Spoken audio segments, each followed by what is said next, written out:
आँखों की मस्ती के रहस्यों में सिमटी बॉलीवुड की सबसे गॉर्जियस एक्ट्रेस, जिनकी जिंदगी ने जीवन भर अपने चाहने वालों के बीच उत्सुकता बनाए रखी।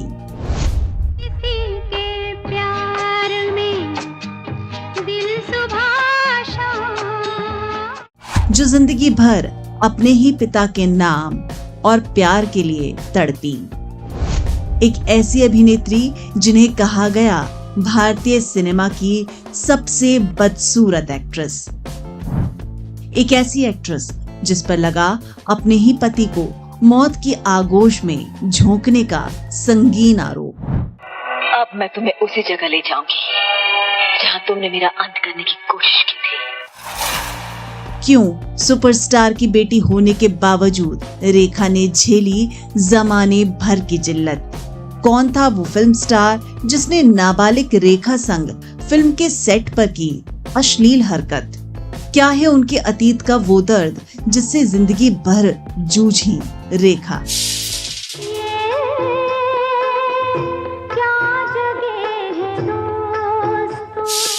एंटरटेनमेंट नशा के इस खास वीडियो में आज जानेंगे सदाबहार अभिनेत्री रेखा की जिंदगी से जुड़ा वो हर सच जो उन्हें तोड़ने की जगह जोड़ता चला गया।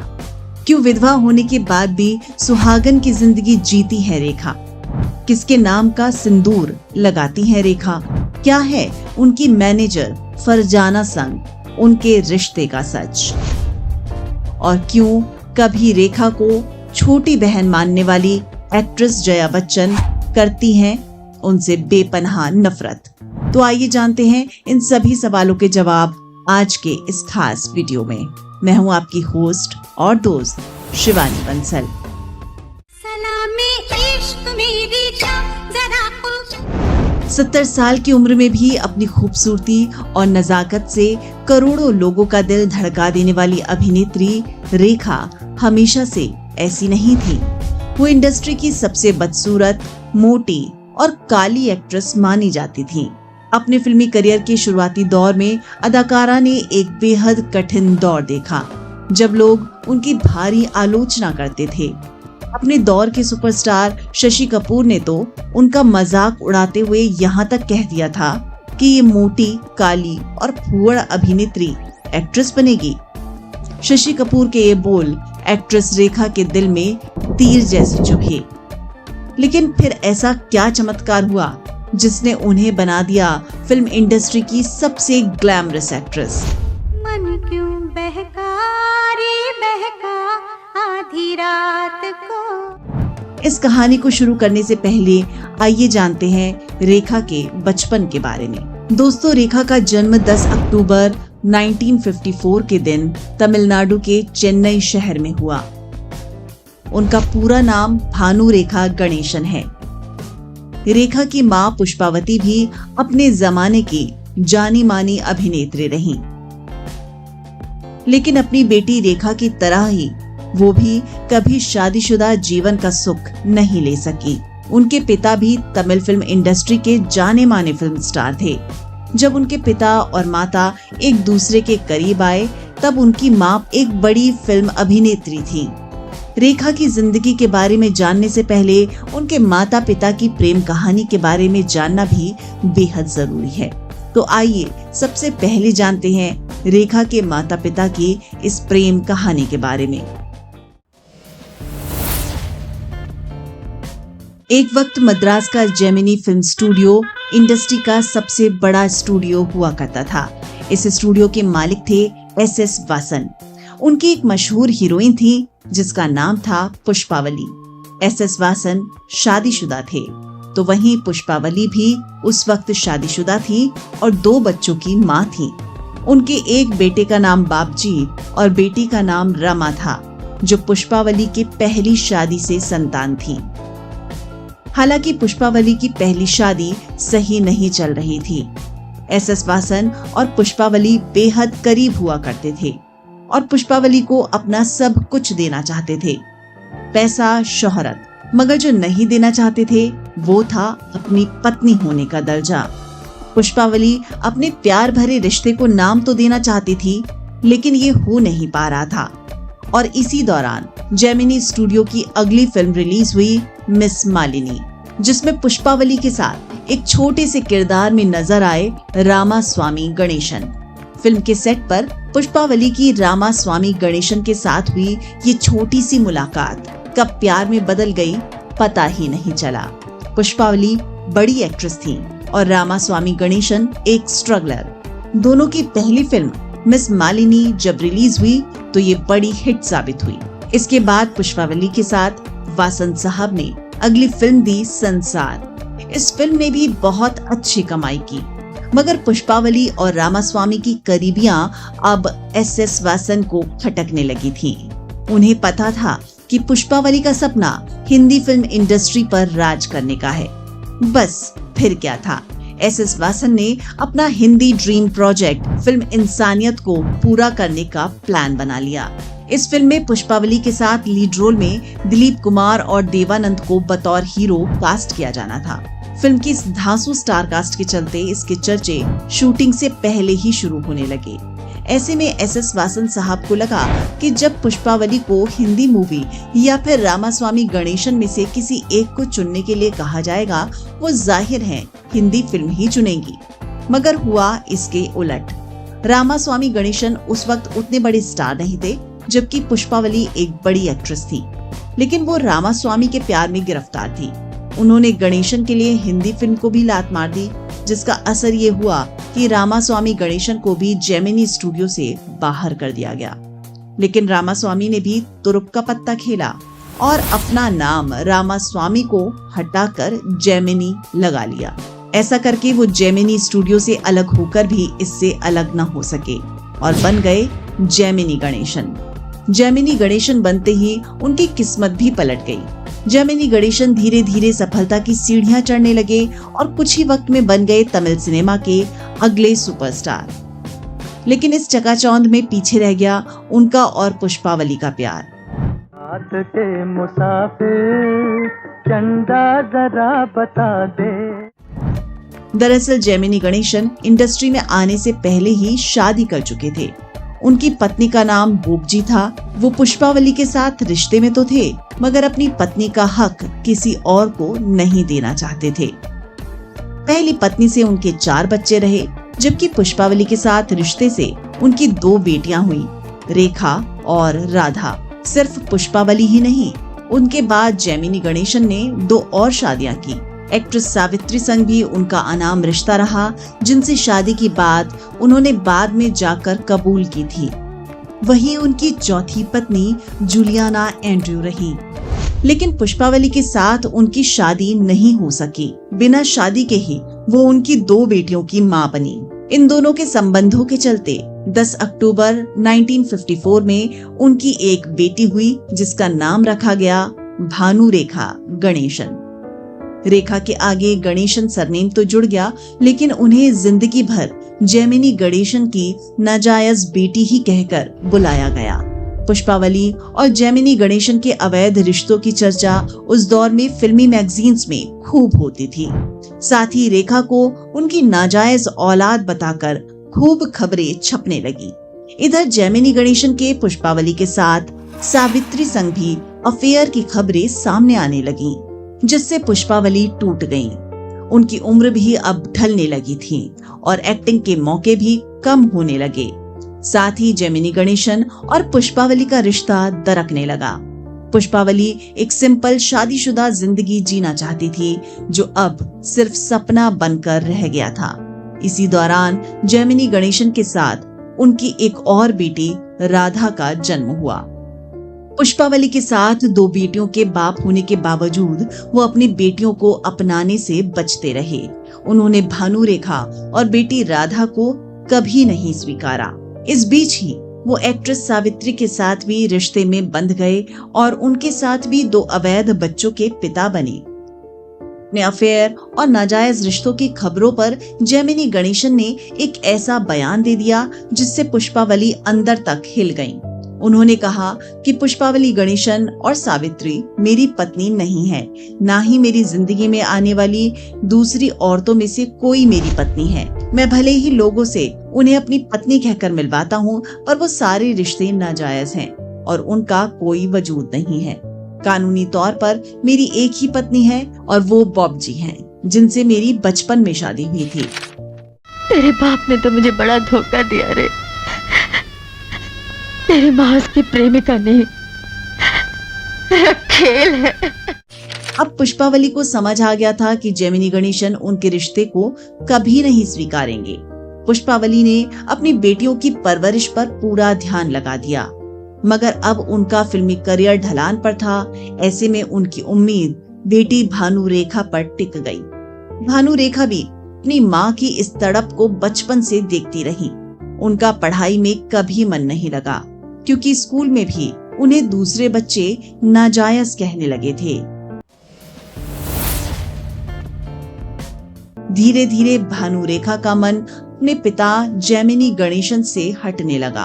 उन्हें समझ आने लगा कि उनके पिता एक बड़े सितारे हैं, उनके कई परिवार हैं और कई बच्चे हैं, लेकिन वो सिर्फ उनसे और उनकी बहन से प्यार नहीं करते। पुष्पावली अपने बच्चों की देखभाल के लिए लगातार शूटिंग करने लगी, मगर उन्हें वैसे रोल नहीं मिल रहे थे जो उन्हें दोबारा बड़ा स्टार बनाने में मदद कर सके। बढ़ती उम्र और बच्चों की जिम्मेदारी के चलते वो जल्दी ही थकने लगी। भानु रेखा महज 4 साल की ही थी जब उन्होंने पहली बार कैमरे का सामना किया। उन्होंने बाल कलाकार के तौर पर फिल्मी दुनिया में कदम रखा। उनकी पहली फिल्म थी इति गुट्टू, जो साल 1958 में रिलीज हुई थी। फिर साल 1966 में उन्होंने फिल्म रंगूला रत्नम में काम किया, लेकिन भानु रेखा को अपने सरनेम गणेशन के चलते काफी मुश्किलों का सामना करना पड़ा। हमारी स्कूल की छुट्टियां खत्म होने में और कितने दिन बाकी हैं? 10 दिन है ना मामी बाकी। उन्हें स्कूल जाना एक सजा जैसा लगता था, क्योंकि यहाँ दूसरे बच्चे उन्हें लोटा कहकर बुलाते थे। तमिल शब्द लोटा का अर्थ हिंदी में नाजायज होता है। इतना ही नहीं, वो अपने रंग और शारीरिक बनावट की वजह से भी लोगों के तानों का शिकार होती रही। उन्हें क्लास में बच्चे मोटी और काली कहकर चिढ़ाते थे। इन तानों से तंग आकर भानु रेखा ने पढ़ाई में मन लगाना छोड़ दिया, जिसका नतीजा ये हुआ कि वो एक दफा परीक्षा में फेल हो गईं। परीक्षा में फेल होना उन्हें किसी मौत से कम नहीं लगा, जिसके बाद उन्होंने आत्महत्या का फैसला किया और अपनी माँ को एक पत्र लिखकर उन्होंने नींद की ढेरों गोलियां खा ली। भानु रेखा ने अपने इस पत्र में लिखा कि अब उनसे पढ़ाई का बोझ नहीं सहा जाता, ना ही वो मोटी, काली और नाजायज जैसे तानों को सुन सकती हैं। ऐसे में अब वो आजाद होना चाहती हैं, इसलिए वो नींद की गोलियां खाकर मौत की आगोश में जा रही हैं। लेकिन भानु रेखा ने जैसा सोचा था वैसा नहीं हुआ, क्योंकि अभी तो उन्हें उमराव जान बनना था। मस्ताने हजारों में। भानु रेखा को तुरंत अस्पताल में भर्ती कराया गया, जहां उन्हें बचाया जा सका। जब उन्हें होश आया तो वो अपनी बिलखती माँ को देखकर सन्न रह गईं। भानु रेखा को होश में देख पुष्पावली की जान में जान आ गई। उन्होंने कहा कि बेटा, अगर पढ़ाई नहीं करनी है तो ना करें, लेकिन वो या तो शादी करके अपना घर बसा लें या फिर फिल्म इंडस्ट्री में अपना मुकाम हासिल करें। भानु रेखा ने न चाहते हुए फिल्मी दुनिया में कदम रखने का मन बनाया, क्योंकि ऐसा करके वो अपने परिवार का सहारा बन सकती थी। लेकिन जेमिनी गणेशन की बेटी होने के बावजूद भानु रेखा के लिए फिल्म लाइन में एंट्री करना आसान नहीं था। वो ऑडिशंस की लाइन में जहां घंटों खड़े रहकर अपनी बारी का इंतजार करती, तो वहीं उनके सुपरस्टार पिता चमचमाती कार में अपनी शूटिंग से फारिग होकर निकल जाते। भानु रेखा जेमिनी गणेशन की नाजायज बेटी है, ये बात इंडस्ट्री में सभी को पता थी और इसी वजह से लोग उन्हें काम देने से बचते भी थे। कहीं उन्हें फिल्म देकर वो सुपरस्टार जेमिनी गणेशन की नाराजगी ना मोल ले ले।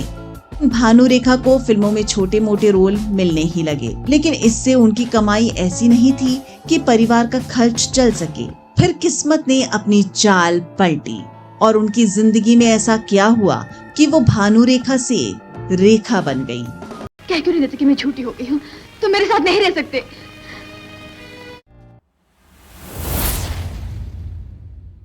जैमिनी गणेशन ने रेखा और उनकी बहन को कभी अपनी बेटी के रूप में नहीं स्वीकारा, जिसका नतीजा ये हुआ कि जैमिनी गणेशन की बेटी होने के बावजूद एक्ट्रेस को फिल्मी दुनिया में एंट्री करने के लिए ढेरों पापड़ बेलने पड़े। खुदकुशी की नाकाम कोशिश करने के बाद जब अदाकारा ने फिल्मी दुनिया में अपनी किस्मत बनाने का फैसला लिया, तब वो ये भी नहीं जानती थी कि उन्हें अपनी जिंदगी से क्या चाहिए। वो बस अपनी माँ और परिवार का सहारा बनने के लिए ही फिल्मी दुनिया में कदम रखने को राजी हुई। मार गई मुझे तेरी जुदाई, डस गई ये तन्हाई। शुरुआत में खूब ठोकरें खाने के बाद आखिरकार रेखा को फिल्मी दुनिया में काम मिलने ही लगा, लेकिन जैमिनी गणेशन के डर से उन्हें कम ही फिल्म मेकर्स काम देते और ये काम भी छोटा मोटा ही होता था, जिससे उन्हें मेहनताना भी बेहद कम मिलता और ये घर चलाने के लिए काफी नहीं था। लेकिन रेखा ने कोशिशें जारी रखी। फिर आया साल 1969, जब भानुरेखा के अभिनय से सजी ऑपरेशन जैकपॉट नल्ली CID 999 रिलीज हुई। इस दौरान अफ्रीकी देश नैरोबी के एक बिजनेसमैन कुलजीत सिंह पाल जब भारत लौटे तो उन्हें एक फिल्म बनाने का ख्याल आया। इस फिल्म का नाम था गलियों का राजा, लेकिन ये फिल्म शुरू होते ही बंद करनी पड़ी, जिसकी वजह थी बड़े बड़े फिल्मी सितारों के बड़े बड़े नखरे, जिससे परेशान होकर फिल्म मेकर कुलजीत ने फैसला किया कि वो नए लोगों के साथ फिल्म बनाएंगे। फिर क्या था, वो लग गए फिल्म के लिए नए चेहरों की तलाश के काम में। साथ ही उन्होंने अपनी इस फिल्म का नाम बदल कर रख दिया अनजाना सफर। 2 हीरो वाली इस फिल्म के लिए फिल्म मेकर ने एक्टर विश्वजीत चटर्जी को कास्ट किया। विश्वजीत ने फिल्म के लिए साउथ एक्ट्रेस वाणी श्री का नाम फिल्म मेकर को सुझाया, जिसके बाद कुलजीत उनसे मिलने साउथ पहुंच गए। यहाँ एक्ट्रेस वाणी श्री के साथ मेकअप रूम में एक मोटी सी लड़की बैठी हुई थी, जो बिना किसी की परवाह किए बगैर अपना खाना खाने में बिजी थी। कुलजीत की नजर उस लड़की पर पड़ी। वाणी श्री से बात करते करते कुलजीत को भानुरेखा का ये अंदाज काफी पसंद आया, जिसके बाद उन्होंने उस लड़की का पता पूछा और पहुंच गए उनकी माँ पुष्पावली से मिलने। पुष्पावली कुलजीत की फिल्म के बारे में जानकर बेहद खुश हुई, क्योंकि कभी उनका भी सपना हिंदी फिल्मों की दुनिया में राज करने का था।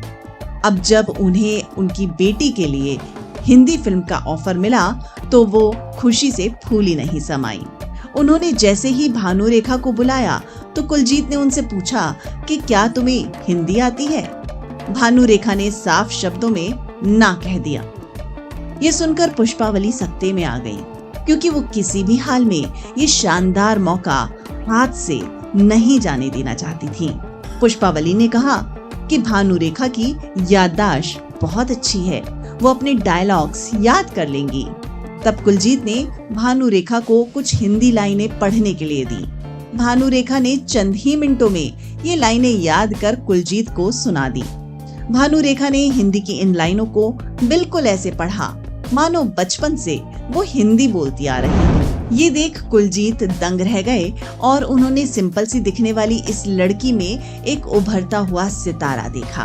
कुलजीत ने भानुरेखा को 5 साल के कॉन्ट्रैक्ट पर साइन कर लिया।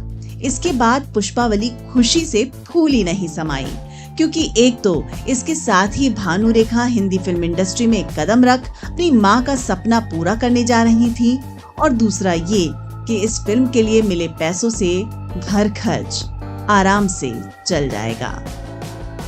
लेकिन महज 14 साल की भानुरेखा को उस वक्त ना तो हिंदी फिल्मों से कोई लगाव था और ना उन्हें मिलने वाले पैसों से। उन्हें सिर्फ ये पता था कि ये फिल्म करके वो अपने घर परिवार की आर्थिक मदद कर सकेंगी। मेरी तमन्ना कुछ और थी, तुमने उसका गला घोट दिया। 1969 में भानुरेखा ने माया नगरी मुंबई, जिसे उस वक्त बम्बई कहा जाता था, वहां अपने पैर पहली बार रखे। नया शहर, नई भाषा, नई तरह के लोग, यहाँ आकर भानुरेखा को सब कुछ बहुत अलग सा लगा। फिल्म की शूटिंग शुरू हुई, जहाँ सब लोग खुश थे, मगर भानुरेखा सहमी सहमी सी नजर आती। भानुरेखा यहाँ शूटिंग के बीच भी उदास रहती। उन्हें अपने घर, शहर और अपने दोस्तों की याद आती, लेकिन फिर वो अपने परिवार की मदद करने के खातिर बेमन से फिल्म की शूटिंग में बिजी हो जाती। दिन भर स्टूडियो दर स्टूडियो चक्कर लगाना, भारी मेकअप करना और बालों में स्प्रे लगाकर घूमना उन्हें बिल्कुल पसंद नहीं आ रहा था। वहीं भानुरेखा के पिता जेमिनी गणेशन भी साउथ के लीडिंग स्टार थे और फिल्म दर फिल्म काम किए जा रहे थे। ऐसे में भानुरेखा के पिता जेमिनी गणेशन हैं, ये बात भी हिंदी फिल्म इंडस्ट्री में ज्यादा दिनों तक छुपी नहीं रह सकी। लेकिन जेमिनी गणेशन की बेटी होकर वो इस तरह छोटी मोटी फिल्में क्यों कर रही हैं? क्यों उनके पिता उन्हें सपोर्ट नहीं कर रहे? ये सवाल हिंदी फिल्म इंडस्ट्री में भी लोगों के बीच उठने लगे। लोगों की निगाहें उनके देखने के अंदाज भर से भानुरेखा समझ जाती कि उनका अतीत यहाँ भी उनका पीछा नहीं छोड़ रहा है। भानुरेखा की पहली फिल्म अनजाना सफर का जब मुहूर्त हुआ तो इसका नाम बदलकर मेकर्स ने 2 शिकारी रख दिया। मुहूर्त के वक्त भी लोग भानुरेखा को देखकर हैरान थे। लोगों ने फिल्म निर्माता कुलजीत से सवाल पूछ डाले कि क्या तुम इसे अफ्रीका से लेकर आए हो? लोगों ने सलाह दी कि हिंदी फिल्म इंडस्ट्री में इस तरह की काली मोटी सी लड़की हीरोइन के तौर पर नहीं चलेगी।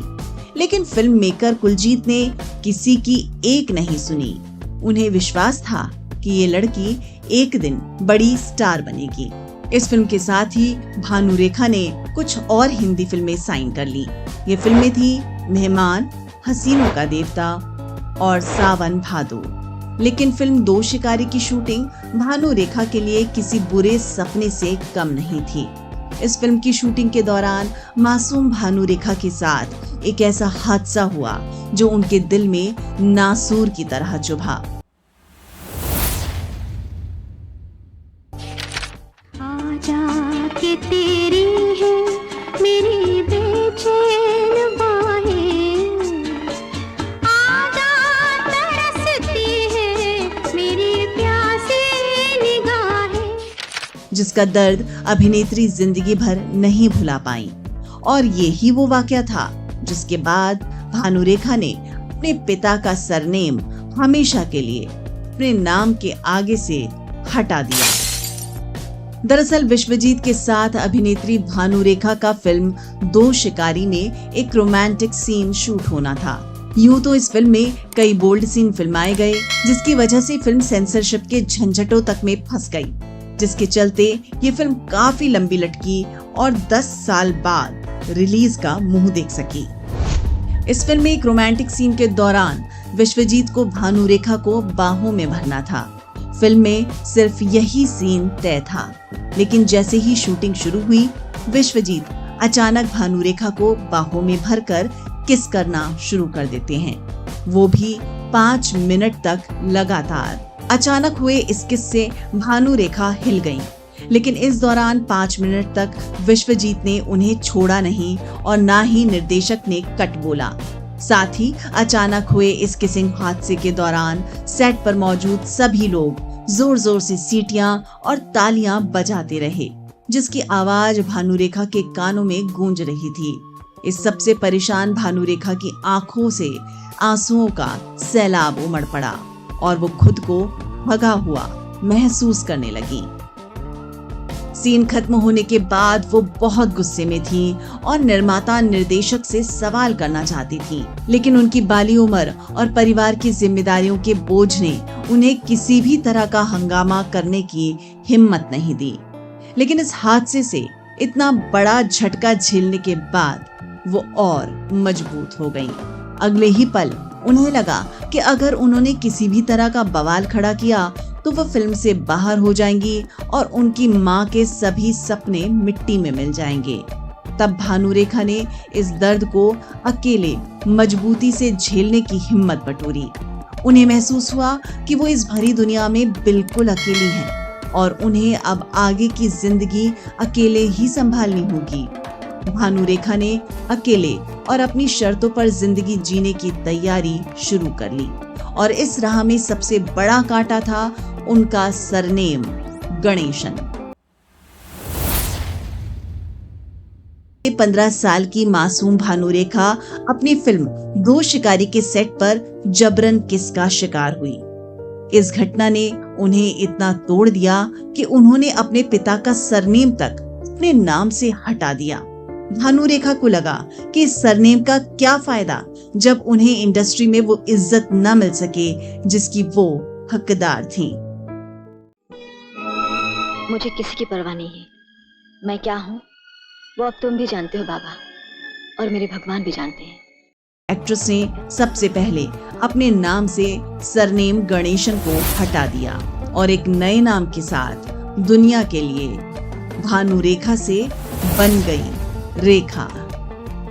चीज़ क्या है आप मेरे। इसके बाद रेखा ने खुद को टूटने से ज्यादा समेटना शुरू कर दिया। रेखा के साथ हुई इस जबरन किस की कहानी उस दौर की कई फिल्मी पत्रिकाओं में मिर्च मसाले के साथ छापी गई। साथ ही उन्हें फिल्मी मैगजीन्स ने अगली डकलिंग तक कह दिया था। लेकिन इन नेगेटिव खबरों में भी रेखा ने एक मौका देखा। उन्हें समझ में आया कि चाहे विवाद कोई भी हो, हर स्कैंडल पब्लिसिटी है और हर हादसा आगे बढ़ने का मौका।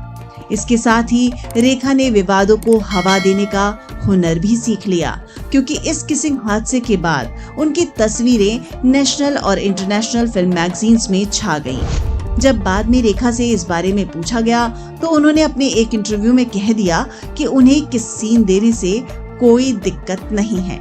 हालांकि कई लोगों का मानना है कि ये बयान उन्होंने फिल्म निर्देशक के कहने पर दिया था, क्योंकि जब ये सीन शूट हुआ तब रेखा नाबालिग थी और इसी वजह से फिल्म सेंसर बोर्ड में 10 साल तक लटकी थी। इस फिल्म की शूटिंग के साथ ही रेखा ने कुछ और हिंदी फिल्में भी साइन करनी शुरू कर दी थी, जिनमें सबसे पहले रिलीज हुई सावन भादो, जो आगे चलकर रेखा की डेब्यू हिंदी फिल्म बनी। कान में झुमका, चाल में ठुमका, कमर पे चोटी लटके, हो गया दिल का पुर्जा। इस फिल्म में रेखा के साथ लीड रोल में थे एक्टर नवीन निश्चल, जो उस दौर के हैंडसम स्टार्स में से एक माने जाते थे। लेकिन जब उन्होंने देखा कि उनके ऑपोजिट एक मोटी काली सी लड़की कास्ट की गई है तो वो बहुत नाराज हो गए। उन्होंने निर्देशक से यहाँ तक कह दिया कि ये नमूना कहाँ से उठा लाए हो। रेखा के स्किन कलर को लेकर उस वक्त फिल्म इंडस्ट्री में काफी कुछ कहा गया। फिल्मी गॉसिप मैगजीन्स में लिखा गया कि नवीन निश्चल के करियर के साथ खिलवाड़ किया जा रहा है। लेकिन फिल्म निर्देशक मोहन सहगल रेखा को लेकर पूरी तरह से आश्वस्त थे और उनका विश्वास सही साबित हुआ। जब सावन भादो रिलीज हुई तो इसने सफलता के सारे पैमाने पार कर लिए। ये मूवी सुपर डुपर हिट साबित हुई थी। हालांकि इस फिल्म की शूटिंग भी रेखा के लिए किसी बुरे सपने से कम नहीं थी, क्योंकि गोरे एक्टर नवीन निश्चल से मेल खाने के लिए रेखा को भारी मेकअप से पोत दिया जाता था, जिससे वो बहुत परेशान रहती थी। साथ ही यूनिट के लोग भी उनके रंग पर तंज कसते, मगर रेखा जहर का घूंट पीकर सब कुछ सहती रही। उन्होंने कभी सेट पर अपनी परेशानी जाहिर नहीं होने दी और पूरे आत्मविश्वास से फिल्म को पूरा किया।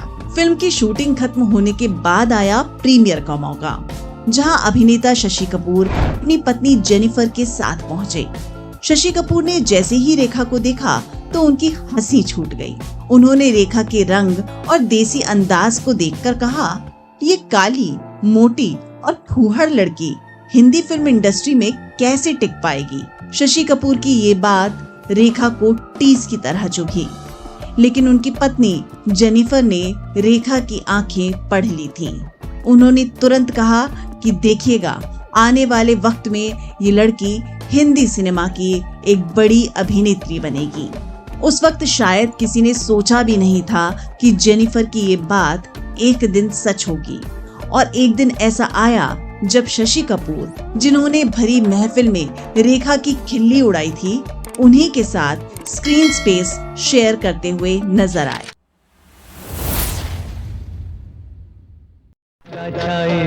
प्रेम रुत आई आई आई आई आई तेरी याद आई। आगे चलकर शशि कपूर ने करीब 17 फिल्मों में रेखा के साथ काम किया। इनमें से कुछ फिल्मों के नाम थे फरिश्ता या कातिल, चक्कर पे चक्कर, ईमान धर्म, राहु केतु, दो मुसाफिर, सुहाग, जमीन आसमान, प्यार की जीत, काली घटा, क्लर्क, बसेरा और नियत। रेखा अपने बिंदास अंदाज के लिए जानी जाती थी। लोग उनकी कितनी भी आलोचना करें, लेकिन रेखा हर सवाल का खुलकर जवाब देती थी। यही वजह थी कि वो उस वक्त हिंदी फिल्म मैगजीन्स की भी फेवरेट बन गई।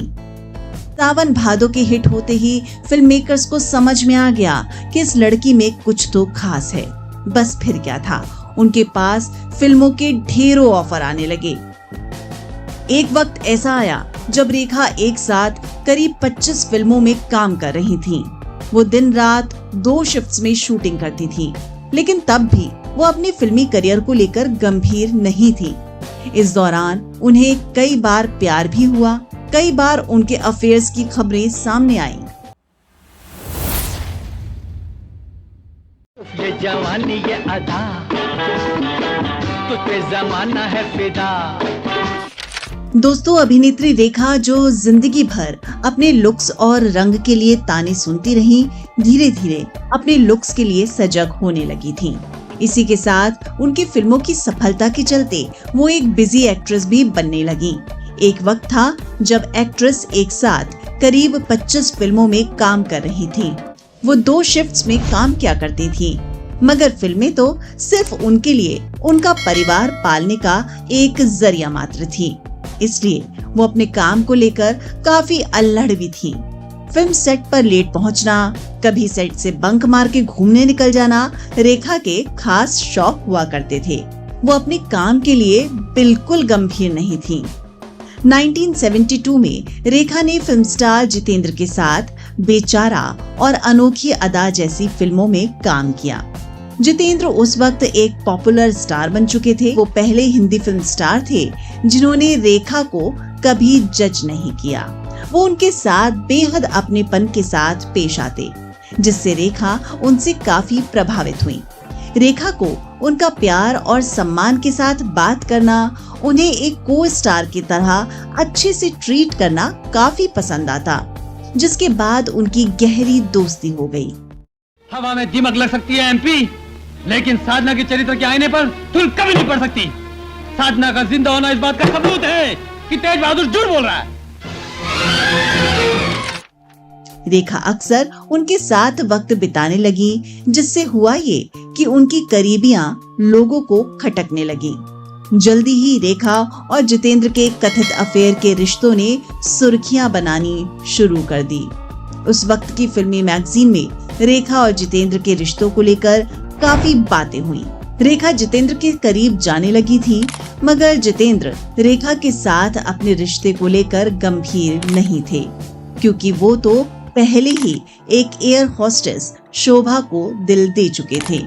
लेकिन ये रेखा के बेबाक बयान थे जिसने उनके इस रिश्ते को तूल देना जारी रखा। जितेंद्र अपनी गर्लफ्रेंड शोभा से शादी करना चाहते थे, मगर रेखा के बयानों के चलते वो एक लव ट्रायंगल जैसी स्थिति का शिकार हो गए। इस वजह से रेखा और जितेंद्र के बीच आगे चलकर काफी झगड़े भी हुए। 30 दिन तो क्या, 30 जन्म तक मैं तुम्हारे पास नहीं आऊंगी। Thank you. Now get out. I say get out. जिसका असर ये हुआ कि उनकी अगली फिल्म अनोखी अदा की सेट पर दोनों के बीच बातचीत बिल्कुल बंद हो गई। कहा जाता है कि वो पहली दफा थी जब रेखा का दिल टूटा था। जितेंद्र से दूरियां बनाने के बाद रेखा एक बार फिर अपनी फिल्मों में बिजी हो गई और इस दौरान उन्होंने कई फिल्में साइन कर ली। वो ज्यादातर बड़े स्टार्स के साथ फिल्में कर रही थीं। इसमें विनोद खन्ना, राजेंद्र कुमार, सुनील दत्त, धर्मेंद्र और सुपरस्टार राजेश खन्ना का भी नाम है। लेकिन जितेंद्र के साथ दोस्ती टूटने के बाद वो काफी निराश हो चुकी थी। फिल्म इंडस्ट्री में एक बार फिर वो खुद को अकेला महसूस करने लगी। इसी दौरान उनकी जिंदगी में हुई फिल्म स्टार विनोद मेहरा की एंट्री।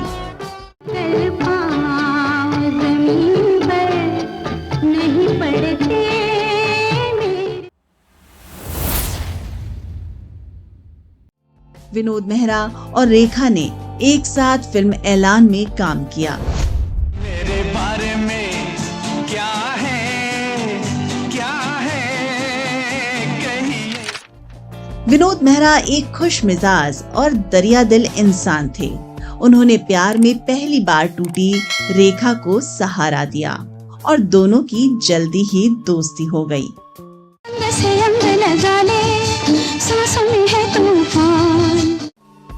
रेखा और विनोद मेहरा की ये दोस्ती जल्दी ही गहरी होने लगी और दोनों का इश्क परवान चढ़ने लगा। विनोद मेहरा एक्ट्रेस रेखा के साथ प्यार में काफी ईमानदार थे, मगर एक बार फिर नादान और बिंदास रेखा ने अपने और विनोद मेहरा के रिश्ते के बारे में खुलकर बोलना शुरू कर दिया। दरअसल रेखा का स्वभाव ही काफी खुला था। वो प्रेस हो, मीडिया हो या कोई दोस्त, किसी से कुछ नहीं छुपाती थी। जो उनके दिल में होता था वो उनकी जुबान पर होता था, जिसका फायदा उस दौर की फिल्मी मैगजीन्स ने भरपूर उठाया। रेखा के मुंह से उनकी निजी जिंदगी को लेकर बातें निकलवाना प्रेस के लिए काफी आसान काम था, जबकि इसका भारी खामियाजा एक्ट्रेस को उठाना पड़ा। उस दौर में उनके 2 बयानों ने काफी तूल पकड़ा था। फिल्म पत्रकार यासिर उस्मान ने एक्ट्रेस रेखा पर लिखी एक बायोग्राफी में अदाकारा के उन 2 बयानों का जिक्र किया है जिसने उनकी जिंदगी में तहलका मचा दिया। रेखा ने एक बयान में कहा, आप एक मर्द के बेहद करीब तब तक नहीं जा सकते जब तक आप उसके साथ सेक्स ना कर लें, और ये एक इत्तेफाक है कि मैं आज तक प्रेग्नेंट नहीं हुई। इतना ही नहीं, रेखा ने कहा था कि शादी से पहले सेक्स बेहद स्वाभाविक है। जो लोग ये कहते हैं कि शादी के बाद हो तो ये बकवास है। छोटी सी उम्र में दिए गए रेखा के इन बयानों ने उस वक्त काफी तूल पकड़ा था। इन बयानों के चलते उनकी छवि एक बोल्ड और बिंदास अभिनेत्री की बन गई। उस वक्त रेखा को नहीं पता था कि उनके इस तरह के बयान आगे चलकर उनके लिए भारी मुसीबत का सबब बनेंगे। विनोद मेहरा को रेखा का खुलापन काफी पसंद आता था, मगर जब वो अपने बयानों के चलते फंस जाती तो विनोद मेहरा उन्हें अक्सर बचाने आ जाते। लेकिन विनोद मेहरा की मां कमला मेहरा को रेखा का ये अंदाज बिल्कुल भी पसंद नहीं था। वो अपने बेटे के लिए एक घरेलू पारंपरिक बहू की तलाश में थी, जबकि रेखा की छवि एक बोल्ड एक्ट्रेस की बन चुकी थी, जिसकी वजह से वो रेखा और विनोद मेहरा की शादी के लिए बिल्कुल तैयार नहीं थी। फिल्म स्टार विनोद मेहरा भी अपनी मां की जिद और रेखा के प्यार के बीच में फंस गए थे। उन्होंने अपनी मां को मनाने की काफी कोशिश की, मगर वो नहीं मानी। इस दौरान लगातार रेखा विनोद के घर आती जाती रही। वो उनकी बहन के भी काफी करीब हो चुकी थी, मगर कमला मेहरा ने तो जैसे रेखा को ना अपनाने की कसम खा ली थी। इससे परेशान विनोद और रेखा के बीच भी काफी झगड़े होने लगे। रेखा को डर था कि जितेंद्र की तरह ही कहीं विनोद भी उन्हें छोड़ न दे, जिसके बाद रेखा ने एक ऐसा कदम उठा लिया जिससे विनोद बुरी तरह से कांप गए। रेखा ने विनोद के दूर हो जाने के डर से एक दिन कथित तौर पर कॉकरोच मारने की गोलियां खा ली और एक बार फिर आत्महत्या का प्रयास किया। रेखा की ये कोशिश विनोद मेहरा को डरा गई। शुक्र इस बात का था कि उन्हें वक्त रहते हॉस्पिटल ले जाया गया और जहां उनकी जान बचाई गई। मगर ये खबर आग की तरह फैल गई। लोग इस बात की हकीकत जानने के लिए उनकी मां पुष्पावली के पास तक गए, जिसके बाद रेखा ने एक अटपटी सी बात कही जो किसी के गले से नहीं उतरी। उन्होंने कहा कि उन्होंने कोई कॉकरोच मारने की दवा नहीं खाई है, बल्कि वो उपमा में गलती से कॉकरोच खा गई थी, जिससे उनकी तबीयत बिगड़ गई। अब ये बयान किसी को समझ नहीं आया। हाँ, विनोद मेहरा जरूर समझ चुके थे कि आखिर माजरा क्या है। उन्हें पता चल गया कि अगर वो दूर हुए तो रेखा जरूर खुदकुशी कर लेंगी। विनोद मेहरा ने रेखा को कभी न छोड़ने की बात कही। उन्होंने तय किया कि वो रेखा से गुपचुप शादी करेंगे। शादी के बाद तो उनकी माँ को इस शादी के लिए मानना ही होगा। बस फिर क्या था, मौसमी चटर्जी के पति ने रेखा और विनोद की शादी की तैयारियां शुरू कर दी। उनकी ये सीक्रेट वेडिंग कोलकाता के एक मंदिर में हुई। रेखा विनोद मेहरा संग अपनी शादी से बेहद खुश थी। वो मिसेस रेखा मेहरा बनने का ख्वाब सच होता देख रही थी। इस शादी से न सिर्फ उन्हें पति का प्यार और साथ मिलता, बल्कि एक नया सरनेम भी मिलता, जिसकी उन्हें ताउम्र तलाश थी। लेकिन खुशियां रेखा के दामन में आने से मानो कतराने लगी थीं। शादी के बाद जैसे ही विनोद मेहरा अपनी पत्नी रेखा को लेकर मां कमला मेहरा से मिलने पहुंचे, तो उनके सारे सपने बिखर गए। हमको माफ कर दो सासू जी। क्या? मैं तेरी सासू जी कहाँ से हो गई? जैसे ही विनोद मेहरा ने घर पहुंचकर अपनी मां से रेखा को मिलवाया, तो दुल्हन बनी रेखा को देख उनकी मां गुस्से में आ गई। जैसे ही रेखा ने सास के पैर छूने की कोशिश की, वैसे ही उनकी मां ने उन्हें जोर से धक्का दे दिया। वो गुस्से में रेखा और विनोद मेहरा पर बरस गईं। फिल्म स्टार ने अपनी मां को समझाने की लाख कोशिश की, मगर उन्होंने इस रिश्ते को मानने से इनकार कर दिया। विनोद अपनी पत्नी को लेकर वहां से निकलने लगे, लेकिन तभी वहां पड़ोसियों की भीड़ जमा हो गई और विनोद मेहरा ने रेखा से कहा कि फिलहाल तुम अपने घर चली जाओ और निकल जाए यहाँ से। जिस घर में तेरी जैसी औरत रहेगी, वहां कोई शरीफ आदमी सांस भी नहीं ले सकता। ये सुनकर रेखा दंग रह गई। उन्होंने सोचा भी नहीं था कि कुछ ऐसा हो जाएगा। विनोद मेहरा अपनी मां के आगे झुक गए और एक बार फिर रेखा का दिल टूट गया। वो अपने घर आ गईं और रेखा विनोद मेहरा की ये सीक्रेट वेडिंग शादी के चंद लम्हों में ही टूट गई। बाद में रेखा ने अपने दिल का गुबार एक मीडिया इंटरव्यू में निकाला, जब उन्होंने विनोद मेहरा की मां कमला मेहरा से जुड़े एक सवाल के जवाब में रिएक्ट करते हुए कहा था, कमला मेहरा के लिए मैं सिर्फ एक्ट्रेस नहीं हूँ, बल्कि मैं एक बदनाम एक्ट्रेस हूँ जिसका सड़ा हुआ अतीत है, जिसके बारे में मशहूर है कि मैं सेक्स के लिए बहुत पागल हूँ। विनोद के लिए तो उन्होंने मुझे बर्दाश्त कर लिया, मगर अब वो मुझे कतई बर्दाश्त नहीं करेंगी। रेखा के इस बयान ने साफ कर दिया कि विनोद मेहरा और उनका रिश्ता उनकी मां की वजह से टूटा था। रेखा की ये बेबाकी उन्हें मीडिया में सभी की फेवरेट बनाती रही। उनके दिल से हर सवाल का जवाब देने की अदा उन्हें हमेशा चर्चाओं में रखती। विनोद मेहरा के बाद रेखा की जिंदगी में एक बार फिर से प्यार ने दस्तक दी। चीज़ क्या है आप मेरी जान लीजिए। रेखा की एक दोस्त हुआ करती थी जिनका नाम था योगिता बाली। जी हाँ, वही योगिता बाली जिन्होंने आगे जाकर फिल्म स्टार मिथुन चक्रवर्ती से शादी की थी। उन दिनों योगिता बाली फिल्म स्टार जीवन के बेटे किरण कुमार को डेट कर रही थीं। मगर किरण कुमार को योगिता बाली और रेखा की दोस्ती बिल्कुल पसंद नहीं थी। वो हमेशा उन्हें रेखा से दूर रहने की राय दिया करते थे, मगर फिर न जाने कब और कैसे खुद किरण कुमार भी रेखा को डेट करने लगे। आगे चलकर किरण कुमार संग रेखा की नजदीकियों के चर्चे भी खबरों में छपने लगे।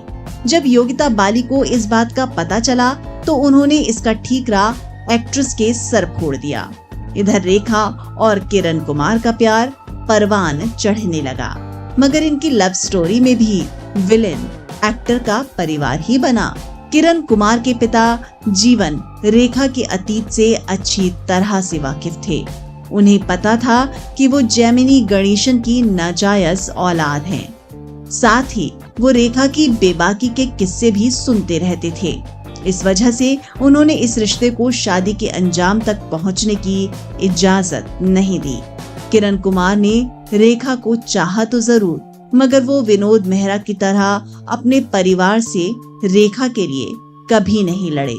उन्होंने पिता की बात मानी और खुद को धीरे धीरे रेखा से दूर कर लिया। अब तक रेखा ब्रेकअप को लेकर मजबूत हो चली थी। उनका दिल टूटा तो जरूर, मगर इस बार भाव कम गहरा था। क्या जगह है दोस्त। रेखा, अमिताभ, जया, एक ऐसा लव ट्रायंगल जिसकी गूंज सालों तक फिल्मी गलियारे में गूंजी। क्या?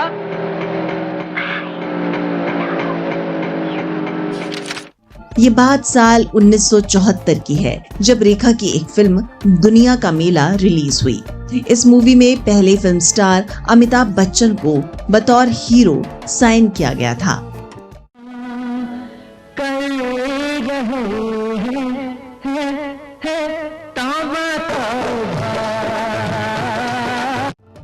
उस वक्त अमिताभ बच्चन का शुरुआती दौर था। हालांकि फिल्म निर्माताओं को अमिताभ बच्चन पसंद नहीं आए और बाद में उन्हें संजय खान से रिप्लेस कर दिया गया।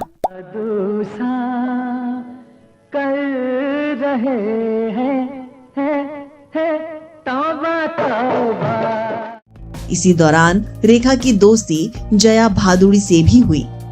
दरअसल उस दौर में रेखा ने मुंबई में एक फ्लैट खरीदा था जो उसी बिल्डिंग में था जहां जया भादुड़ी रहती थी। एक ही बिल्डिंग में रहने की वजह से दोनों के बीच दोस्ती हुई और रेखा जया भादुड़ी को इंडस्ट्री में सीनियर होने के नाते अपनी दीदी कहने लगी। उस दौरान अमिताभ बच्चन और जया भादुड़ी ने एक साथ फिल्म जंजीर में काम किया था। दोनों एक दूसरे के करीब आ गए। फिल्म इंडस्ट्री में अमिताभ बच्चन का ये स्ट्रगलिंग फेज था, मगर जया भादुड़ी इंडस्ट्री की बड़ी स्टार बन चुकी थी। कहा जाता है कि उस दौर में खुद जया बच्चन ने कई फिल्म निर्माताओं को अमिताभ बच्चन का नाम सुझाया था। वो उनकी काफी मदद किया करती थी। अभिनेता महमूद के भाई अनवर भी अमिताभ बच्चन के करीबी दोस्त बन चुके थे। वो अक्सर अमिताभ और जया भादुड़ी को लॉन्ग ड्राइव पर ले जाते थे। दिलचस्प बात ये थी कि इस दौरान कार में अभिनेत्री रेखा भी होती थी, जो पीछे की सीट पर अकेली बैठा करती थी। जया भादुड़ी भी रेखा को पसंद करती थी और छोटी बहन की तरह ट्रीट करती थी। लेकिन इस दौरान एक अजीब वाकया हुआ।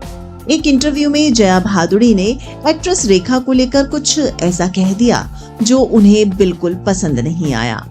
एक्ट्रेस जया भादुड़ी ने रेखा को लेकर एक सवाल का जवाब देते हुए कहा था कि वो खुद को एक अभिनेत्री के तौर पर गंभीरता से नहीं लेती। जया भादुड़ी का ये बयान रेखा को बिल्कुल पसंद नहीं आया। इस बीच अमिताभ बच्चन और जया भादुड़ी की फिल्म जंजीर सुपर डुपर हिट हुई और इसी के साथ फिल्म स्टार अमिताभ बच्चन को एंग्री यंग मैन का टाइटल मिल गया। इधर ये फिल्म सुपर हिट हुई और उधर अमिताभ बच्चन और जया भादुड़ी ने चटमंगनी पट ब्याह कर लिया। लेकिन हैरानी की बात ये थी कि इस झटपट हुई शादी में जया भादुड़ी ने अपनी मुंह बोली छोटी बहन रेखा को न्योता तक नहीं दिया। ये बात भी रेखा को फांस की तरह चुभी, जिसका गुबार आखिरकार अभिनेत्री रेखा ने अपने मीडिया इंटरव्यूज में ही निकाल दिया। उन्होंने एक इंटरव्यू में कहा कि जया को मैं अपनी बहन की तरह मानती थी, वो मुझे प्यार से सलाह भी देती थी। अब लगता है कि वो सबको सलाह देती हैं। वो सब पर हावी होना चाहती हैं। जब तक उनका फायदा हो वो साथ रहती हैं। उनके साथ मेरा अच्छा दोस्ताना था, प्यार भरी बातें होती थी, पर फिर भी उन्होंने मुझे अपनी शादी में बुलाना जरूरी नहीं समझा। इधर अमिताभ बच्चन की मूवी जंजीर हिट होते ही वो इंडस्ट्री के बड़े स्टार बन गए। जब तक बैठने को न कहा जाए शराफत से खड़े रहो। ये पुलिस स्टेशन है, तुम्हारे बाप का घर नहीं। साथ ही काम को लेकर उनका प्रोफेशनलिज्म भी चर्चा में आ गया। वो वक्त पर फिल्म सेट पर पहुंचते और वक्त से शूटिंग पूरी करते। अपने काम को लेकर ईमानदार और अनुशासन से भरे हुए थे, जिसे लेकर हर ओर अमिताभ बच्चन की तारीफें होने लगी। वो फिल्मी पार्टियों से दूर रहते और अपना काम खत्म होते ही सीधा घर निकल जाते। ठीक इसी वक्त फिल्म निर्देशक दुलाल गुहा को एक फिल्म का आइडिया आया। ये किरदार एक ऐसी महत्वाकांक्षी महिला का था जो अपने सपनों को पूरा करने के लिए अपने पति के अमीर दोस्त के साथ मिल जाती है और अपने पति को रास्ते से हटाना भी गलत नहीं समझती। इस रोल के लिए निर्देशक गुहा ने कई अभिनेत्रियों से संपर्क किया, लेकिन सभी ने इस कैरेक्टर के लिए मना कर दिया। फिर इस फिल्म का ऑफर मिला रेखा को। शुरू में तो अदाकारा रेखा ने भी इस किरदार के लिए मना कर दिया, लेकिन फिर उन्हें फिल्म निर्देशक ने समझाया कि इस मूवी का केंद्र उनका ही किरदार है। इस किरदार के लिए उन्हें हमेशा याद किया जाएगा। तब जाकर रेखा मानी। अभी तक रेखा ने कई सुपरहिट फिल्मों में काम किया था, मगर किसी फिल्म में भी उनका किरदार ऐसा नहीं था जो लोग याद रखें। ऐसे में एक्ट्रेस को ये मौका उनके अभिनय की प्रतिभा दिखाने के लिए सही लगा और फिर उन्होंने हाँ कह दी। और नहीं तो क्या, मेरी तमन्ना कुछ और थी, तुमने उसका गला घोट दिया। मेरी जिंदगी बर्बाद करके भी तुम चुप नहीं रहे और आज तुम मेरा सुख और चैन भी लौटना चाहते हो। फिल्म में रेखा के अपोजिट थे अमिताभ बच्चन, जो उनके पति का किरदार निभाने वाले थे, और उनके दोस्त का किरदार निभाया था प्रेम चोपड़ा ने। इस फिल्म का नाम था दो अनजाने। फिल्म की शूटिंग शुरू होने से पहले ही हर कोई अमिताभ बच्चन के काम की तारीफें कर रहा था, जिसे लेकर रेखा भी उत्सुक हुई और उन्होंने अमिताभ बच्चन को नोटिस करना शुरू कर दिया। इधर रेखा को कास्ट करके निर्देशक गुहा खुश भी थे और नर्वस भी। उन्हें समझ नहीं आ रहा था कि ये फिल्म पूरी कैसे होगी, क्योंकि अमिताभ बच्चन अपने अनुशासन के लिए जाने जाते थे, तो रेखा अनुशासनहीनता के लिए। वो कभी वक्त पर सेट पर नहीं आती, जब मन चाहता सेट से बंक मार लेती। राजेश खन्ना हो या फिर कोई भी सुपरस्टार, सभी को रेखा इंतजार करवाती थी। ऐसे में निर्देशक गुहा की चिंता बढ़ने लगी। मगर जैसे ही फिल्म की शूटिंग शुरू हुई, हुआ इसके उलट। रेखा ने अमिताभ बच्चन की वक्त की पाबंदी के किस्से सुने हुए थे, तो वो वक्त पर ही सेट पर पहुंचने लगी। वो अपने किरदार को बारीकी से समझती और अमिताभ बच्चन के सामने बेहद संकोची बनी रहती। आपके लिए जो अजीब बातें हैं, वही मेरी जिंदगी का सबसे बड़ा सपना था, सबसे बड़ी कल्पना थी। उनका मजाकिया और बिंदास अंदाज मानो फुर हो गया। इस फिल्म की शूटिंग कोलकाता में हुई थी। ये शहर अमिताभ बच्चन का जाना पहचाना था, क्योंकि फिल्मी दुनिया में आने से पहले वो यहाँ काम तक कर चुके थे। इसलिए वो यहाँ की बातें सभी को बड़े चाव से सुनाते और रेखा बस उन्हें देखती रहती। अब रेखा ने खुद को और अपनी एक्टिंग को सीरियसली लेना शुरू कर दिया। 1976 में उनकी फिल्म दो अनजाने आखिरकार सिनेमा घर पहुंची और सुपर डुपर हिट रही। इस फिल्म में रेखा के अभिनय ने हर किसी का दिल जीत लिया। बतौर अभिनेत्री ये रेखा की एक नई पहचान थी। इस फिल्म में उनके ग्लैमर की नहीं, बल्कि उनके अभिनय की तारीफ हुई और इसके साथ ही हिट हो गई रेखा और अमिताभ बच्चन की जोड़ी। अमिताभ बच्चन के साथ काम कर एक्ट्रेस रेखा की जिंदगी काफी बदल गई। अब रेखा अपने लुक्स पर ध्यान देने लगी। उन्होंने डाइटिंग शुरू की, योगा किया और अपने लुक्स में भारी बदलाव कर डाला। रेखा पहली एक्ट्रेस बनी जो योग और एरोबिक्स का ट्रेंड इंडियन फिल्म इंडस्ट्री में लेकर आई। अब रेखा मेकअप की बारीकियों को भी गंभीरता से समझने लगी। उन्हें समझ आया कि कैसे मेकअप के जरिए अपने लुक में जमीन आसमान का बदलाव किया जा सकता है। मेकअप को और समझने के लिए वो लंदन तक गई और बाकायदा मेकअप का कोर्स किया। इन बदलावों के चलते 1 साल में ही रेखा पूरी तरह बदल चुकी थी। यही नहीं, अमिताभ बच्चन के साथ काम करके उन्होंने अपनी अहमियत करवाना भी सीखा और चुप रहने की ताकत को जाना। वो मीडिया में खुलकर बयान देने से बचने लगी थी। वो गंभीर और अनुशासन में रहने लगी। रेखा हमेशा मानती रही कि उनकी जिंदगी में आए एक बड़े बदलाव की वजह अमिताभ बच्चन ही हैं। उन्होंने कई मीडिया इंटरव्यूज में इस बात को स्वीकारा कि अमिताभ बच्चन से उन्होंने काफी कुछ सीखा और उनमें आए बदलाव की एक बड़ी वजह बिग बी ही थे। इतना ही नहीं, उन्होंने नॉनवेज खाना भी बंद कर दिया और साथ ही अब वो अपनी जिंदगी को लेकर सतर्क हो गई। मगर मीडिया की फेवरेट रेखा की इन बातों को भी फिल्मी मैगजीन्स में खूब कवरेज मिल रही थी। रेखा जहां अपनी जिंदगी में आए बदलाव की वजह अमिताभ बच्चन को बताती रही, तो बिग बी ने इन बातों पर चुप्पी साधे रखी। उन्होंने अपने और रेखा से जुड़ी किसी भी बात की कोई भी सफाई नहीं दी। फिर एक वक्त ऐसा आया कि अमिताभ बच्चन पर एक गंभीर आरोप लग गया।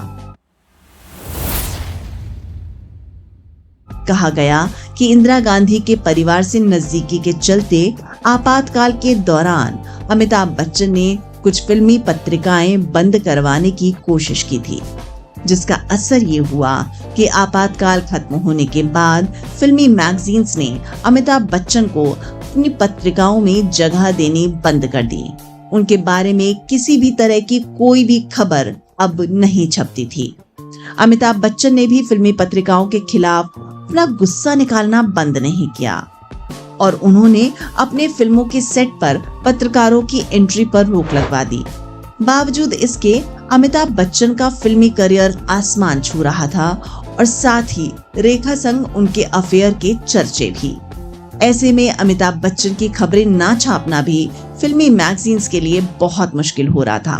तो ऐसे में फिल्म पत्रकारों ने इसका एक तोड़ निकाला और जब अमिताभ बच्चन से जुड़ी कोई खबर छापनी होती तो उसमें उनका नाम न लिखकर कभी उन्हें सुपरस्टार, कभी लंबू जी, तो कभी ऐसे ही किसी और नाम के साथ उनकी खबरें छाप दी जाती, मगर वो भी सिर्फ वही न्यूज जिसमें रेखा का जिक्र हो।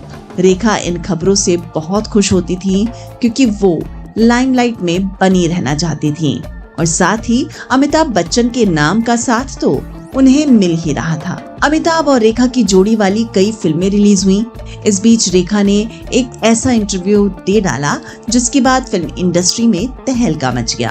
अपने इस इंटरव्यू में अभिनेत्री रेखा ने बिना अमिताभ बच्चन का नाम लिए कहा, जब मैं प्यार करती हूँ तो मैं पूरी तरह से प्यार करती हूँ। हर घंटे हर मिनट मैं उन्हीं के बारे में सोचती हूँ।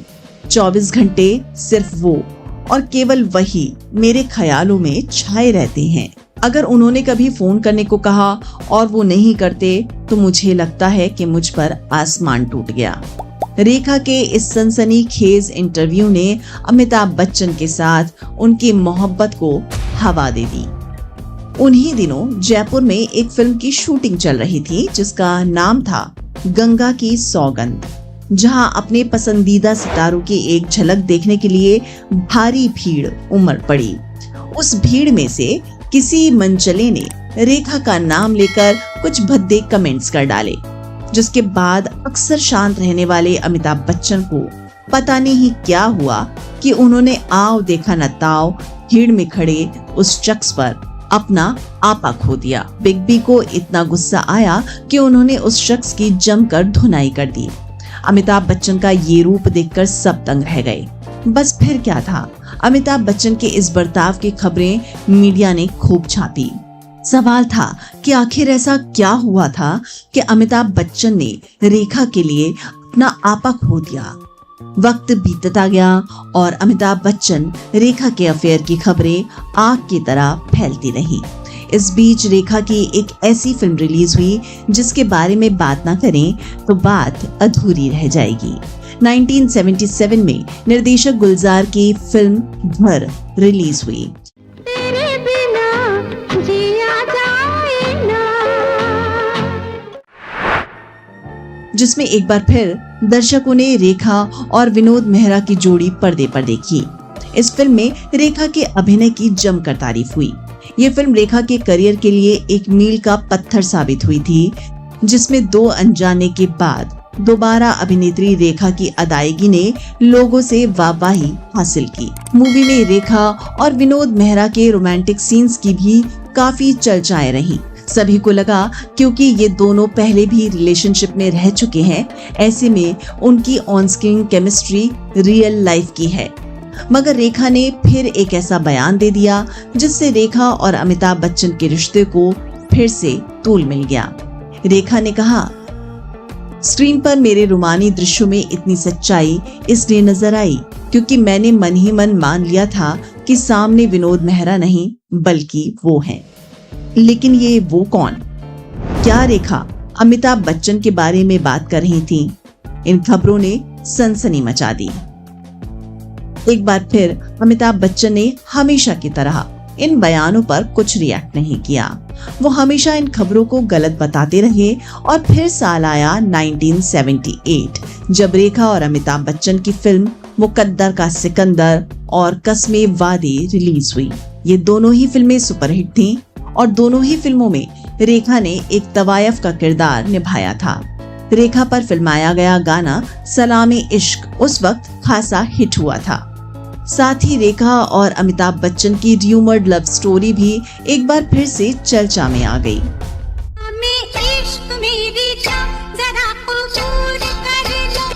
रेखा बिग बी संग अपने इश्क का इशारा लगातार मीडिया इंटरव्यूज में देती रही, तो वहीं अमिताभ बच्चन इन खबरों पर हमेशा चुप रहे।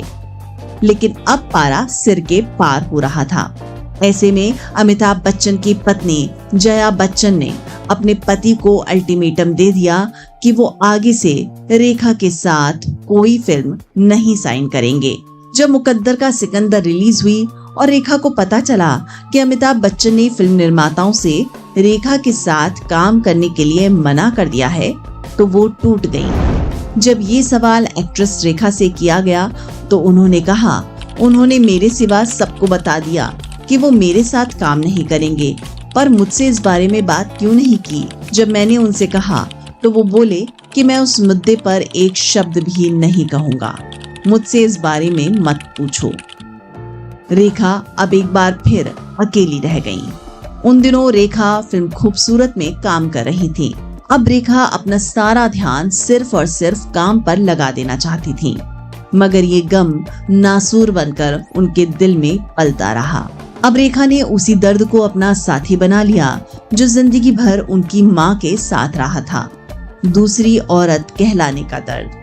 खुद को पहली बार दूसरी औरत पुकारते हुए रेखा ने एक इंटरव्यू में कहा था, लोग कहते हैं पत्नी का दर्जा एक पायदान ऊपर होता है क्योंकि उसका पति होता है, लेकिन मेरी नजर में दूसरी औरत का दर्जा 10 पायदान ऊपर होता है, क्योंकि पत्नी के होते हुए भी उसका पति अपनी जिंदगी में एक दूसरी औरत की चाह रखता है।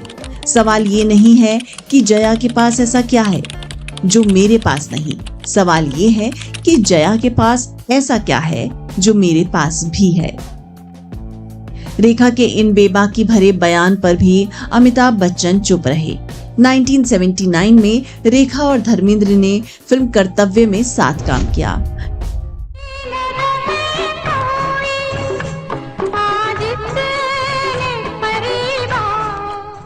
ये अपने दौर का काफी बोल्ड गाना माना गया। फिल्म में रेखा और धर्मेंद्र की ऑन स्क्रीन केमिस्ट्री भी दर्शकों को काफी पसंद आई, मगर रेखा सिर्फ अमिताभ बच्चन के प्यार में कैद थी। इस दौरान भी एक अवार्ड शो में उन्होंने एक ऐसी लाइन पढ़ दी जिससे एक बार फिर रेखा और अमिताभ के इश्क की खबरों को चिंगारी मिली। रेखा ने कहा, मैंने तुम्हारी तरफ देखा, तुमने मुंह फेर लिया। क्यों? तुम्हें लग रहा है कि तुम बुरे हालात में हो, लेकिन क्या तुम नहीं देख सकते मेरे हालात तो और भी बदतर हैं। माना कि तुम्हारी निगाहों में दर्द है, मगर क्या तुम उन जख्मों को नहीं देख पा रहे जो मेरे दिल की गहराइयों में पैबस्त है? वो तुम्हें चुभन भरी नजरों से देखने वाले दर्द से कहीं ज्यादा गहरे घाव है। 1979 में एक बार फिर अमिताभ बच्चन और रेखा की 2 फिल्में सिल्वर स्क्रीन पर पहुंची। ये फिल्में थी मिस्टर नटवरलाल और सुहाग। फिल्म मिस्टर नटवरलाल का गाना परदेसिया ये सच है पिया खासा लोकप्रिय हुआ।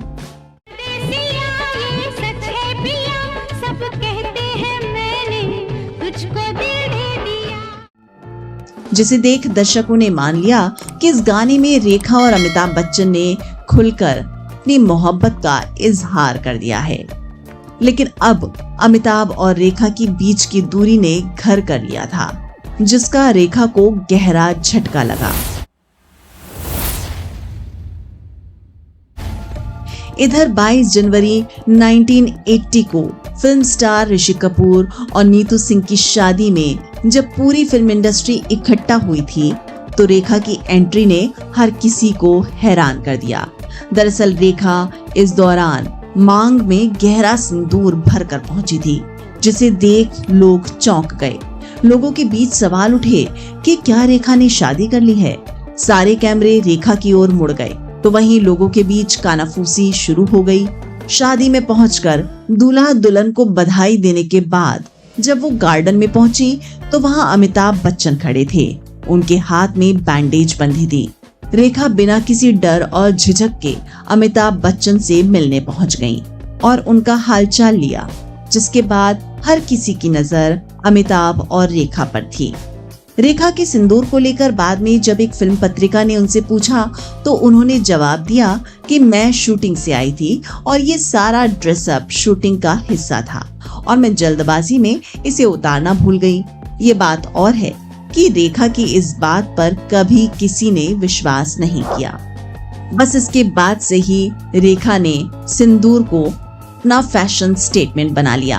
अमिताभ से दूर होकर रेखा अपनी फिल्मों में बिजी हो गईं और उन्होंने खूबसूरत, उमराव जान जैसी कल्ट क्लासिक फिल्में दी, जिसके बाद उन्हें खूबसूरत के लिए फिल्म फेयर बेस्ट एक्ट्रेस का अवार्ड मिला और उमराव जान के लिए उन्हें सर्वश्रेष्ठ अभिनेत्री का राष्ट्रीय फिल्म पुरस्कार मिला।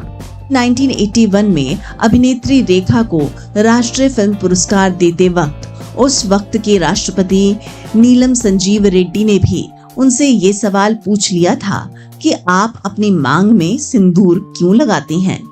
तब रेखा ने बड़ी बेबाकी से इसका जवाब देते हुए कहा, मैं जिस शहर से आती हूँ सर, वहाँ सिंदूर लगाना फैशन माना जाता है। रेखा का ये बिंदास बयान और माथे पर सिंदूर लोगों के बीच उत्सुकता का कारण हमेशा बना रहा। रेखा और अमिताभ के र्यूमर्ड अफेयर पर आखिरकार अभिनेत्री जया बच्चन ने चुप्पी तोड़ी। उन्होंने एक इंटरव्यू में कहा, कहने दीजिए दुनिया को जो भी कहना है। उन्होंने मुझसे एक वादा किया है और उन्हें साहस चाहिए होगा अगर वो ऐसा मेरी पीठ के पीछे करते हैं। फिर ये उनकी दिक्कत है, मेरी नहीं। उन्हें अपनी आत्मा पर बोझ के साथ जीना होगा। जबकि इसके बाद अमिताभ बच्चन भी चुप नहीं रहे। अपनी शादीशुदा जिंदगी में भूचाल की खबरों पर अमिताभ बच्चन ने भी बात की। अमिताभ बच्चन ने कहा, आज लोग हमारे मुंह पर बोलते हैं, कल मुंह पे थूकेंगे। मैं तलाक में विश्वास नहीं रखता क्योंकि मेरे अंदर भारतीय मूल्य और संस्कार हैं। जया को अपनी पत्नी के तौर पर चुनने का मेरा फैसला बिल्कुल सही फैसला है। अमिताभ बच्चन और जया बच्चन की बातों से साफ हो गया कि उनकी जिंदगी में रेखा का होना कोई अफवाह नहीं थी। ये एक ऐसा सच था जिसे रेखा ने तो हमेशा कबूला और बेबाकी से कहा भी, लेकिन अमिताभ और जया इस पर हमेशा चुप रहे। इधर रेखा का फिल्मी करियर ऊंचाइयों को छू रहा था। खूबसूरत के बाद उनकी फिल्म जुदाई, मांग भरो सजना, एक ही भूल, बसेरा और साजन की सहेली जैसी कई सुपरहिट फिल्में रिलीज हुई। फिर एक ऐसा वक्त आया जिसके बारे में किसी ने सोचा नहीं था। 1981 में एक फिल्म रिलीज हुई जिसका नाम था सिलसिला, जिसमें सालों बाद एक बार फिर ऑन स्क्रीन अमिताभ बच्चन और रेखा की जोड़ी नजर आई। साथ में लीड रोल में थी जया बच्चन। ये कमाल कर दिखाया था जाने माने फिल्म निर्माता निर्देशक यश चोपड़ा ने। दरअसल 1980 में अमिताभ बच्चन की फिल्में राम बलराम, दोस्ताना, 2 और 2 5 कुछ ऐसी फिल्में रहीं जो बॉक्स ऑफिस पर खास कमाल नहीं दिखा पाईं। ऐसे में अमिताभ बच्चन को एक बड़ी हिट फिल्म की तलाश थी। उन्हीं दिनों फिल्ममेकर यश चोपड़ा ने अमिताभ बच्चन को अपनी इस फिल्म की कहानी सुनाई, जिसे सुनकर अमिताभ बच्चन ने तुरंत हाँ कह दिया। फिर यश चोपड़ा ने उन्हें बताया कि इस फिल्म में उनके अपोजिट वो एक्ट्रेस रेखा को उनकी प्रेमिका के किरदार में कास्ट करना चाहते हैं। अमिताभ बच्चन को मजबूरी में हाँ करना पड़ा, लेकिन जब यश चोपड़ा ने कहा कि फिल्म में उनकी पत्नी के किरदार में वो जया बच्चन को लेना चाहते हैं, तो वो चौंक गए। उन्होंने कहा कि इसके लिए यश चोपड़ा को खुद जया बच्चन से बात करनी होगी, क्योंकि अभिनेत्री जया बच्चन शादी के बाद फिल्मों में काम करना बंद कर चुकी थी और अपने बच्चों की परवरिश कर रही थी। लेकिन यश चोपड़ा ने अभिनेत्री जया बच्चन से मिलने के बारे में सोचा और जया बच्चन ने जैसे ही इस फिल्म के बारे में सुना तो उन्होंने इसके लिए मना कर दिया।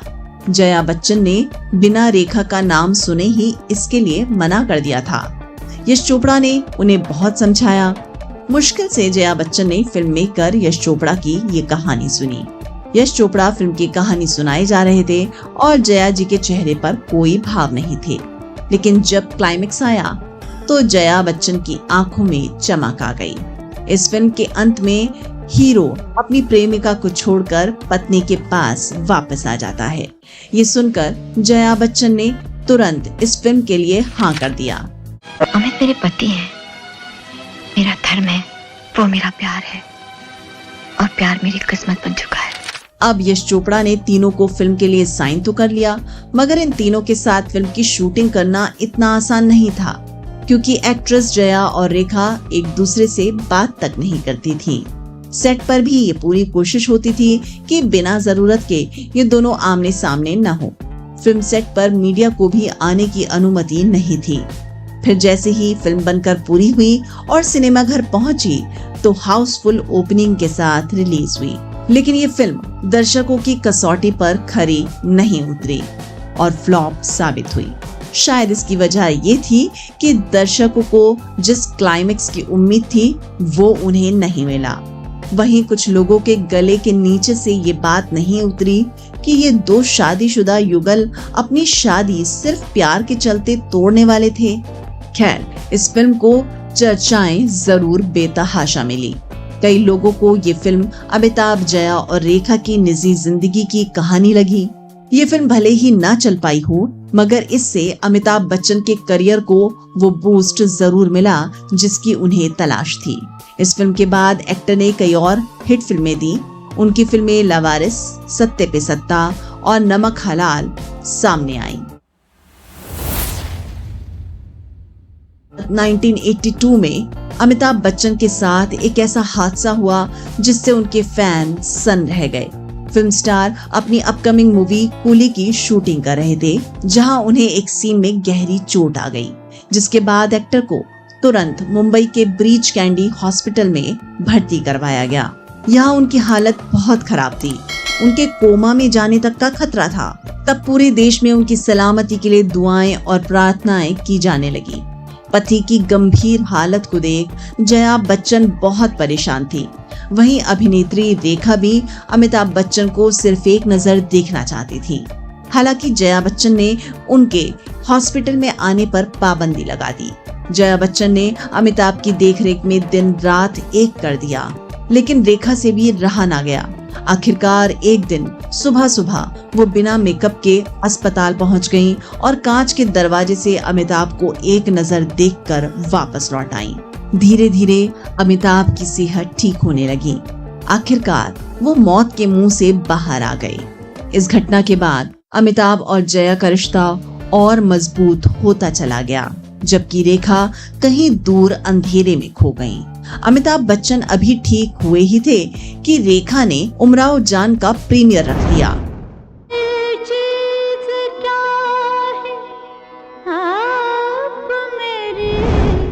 ये बात उस वक्त लोगों को काफी अजीब सी लगी।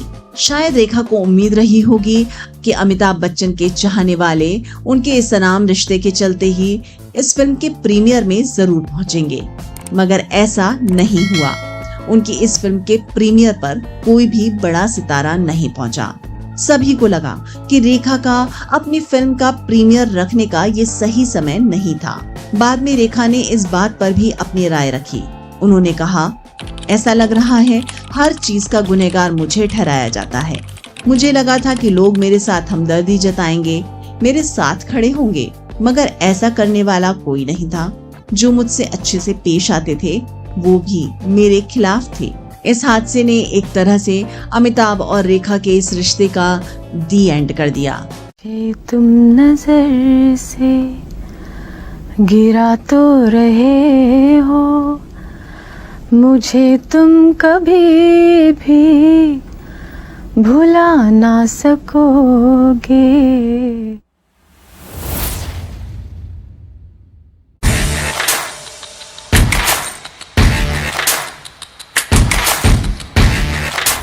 क्यों बहका रे बहका आधी रात को। 1984 में आई रेखा की फिल्म उत्सव। इस मूवी में एक्ट्रेस ने एक बेहद बोल्ड किरदार निभाया था, जिसे लेकर उस वक्त काफी चर्चा रही। रेखा की बेबाकी और बोल्डनेस के चर्चे तो खैर रहते ही थे। साथ ही एक्ट्रेस का एक ऐसा बोल्ड रोल करना भी उन्हें अपने दौर की सबसे प्रैक्टिकल एक्ट्रेस बना गया था, जिसका असर ये हुआ कि उस दौर में एक्ट्रेस का नाम करीब करीब हर उस एक्टर के साथ जुड़ जाता जिसके साथ वो काम करती। यही नहीं, बात तो यहाँ तक फैल गई कि एक्ट्रेस रेखा ने अपने से कई साल छोटे एक्टर संजय दत्त के साथ गुपचुप शादी कर ली थी। हालांकि ये बात आगे चलकर गलत साबित हुई। संजय दत्त उस वक्त काफी मुश्किल दौर से गुजर रहे थे। उस दौर में अभिनेत्री रेखा ने उन्हें संभालने की कोशिश की, जिससे उनके बीच नजदीकियां आ गईं और शादी की ये अफवाह आग की तरह फैली, जिसका असर उनकी फिल्म जमीन आसमान पर भी पड़ा था, जो बॉक्स ऑफिस पर औंधे मुंह गिर गई। उनकी ये फिल्म तो नहीं चली, मगर शादी की इस झूठी खबर ने उस वक्त काफी तूल पकड़ा था, जिसके बाद फिल्म स्टार संजय दत्त ने आगे आकर अपना आधिकारिक बयान दिया और उन्होंने अपने बयान में कहा कि ऐसा कुछ नहीं हुआ है, हमने कोई शादी नहीं की है। संजय दत्त के इस बयान के बाद ही उनकी और रेखा की शादी की खबरों पर ताला लग सका था। संजय दत्त की मां नरगिस दत्त भी अभिनेत्री रेखा से चिढ़ती थी। उन्होंने तो उनके कैरेक्टर पर ही उंगली उठा ली थी। दरअसल अभिनेत्री रेखा का नाम नरगिस दत्त के पति सुनील दत्त के साथ भी जुड़ चुका था। ये तब हुआ था जब सुनील दत्त और रेखा ने एक साथ ये आग कब बुझेगी और प्राण जाए पर वचन न जाए जैसी फिल्मों में साथ काम किया था। इस फिल्म में दोनों की ऑन स्क्रीन केमिस्ट्री को लेकर खूब चर्चाएं रही, जिसके बाद नरगिस दत्त ने एक बयान में कहा था, रेखा मर्दों को ऐसे सिग्नल देती हैं जैसे वो आसानी से उपलब्ध है, जबकि कुछ लोगों की नजर में वो किसी चुड़ैल से कम नहीं है। कभी कभी मुझे लगता है कि मैं रेखा को समझने लगी हूँ, पर अब मैं उनकी समस्या समझ गई हूँ। उन्होंने कहा कि कुछ लोगों में मनोवैज्ञानिक दिक्कतें होती हैं, वो भी एकदम खोई खोई रहती हैं। उन्हें अब एक मजबूत आदमी की जरूरत है। रेखा की इसी बोल्ड छवि के चलते उस दौर में फिल्म निर्माता भी उनकी इस छवि का खूब फायदा उठाते थे। वो अपनी फिल्मों के लीड स्टार्स के साथ एक्ट्रेस का नाम जोड़कर अपनी फिल्म के प्रमोशन और पब्लिसिटी बटोरने की कोशिश करते, मगर रेखा इन सब बातों से बेपरवाह लगातार काम में बिजी रही।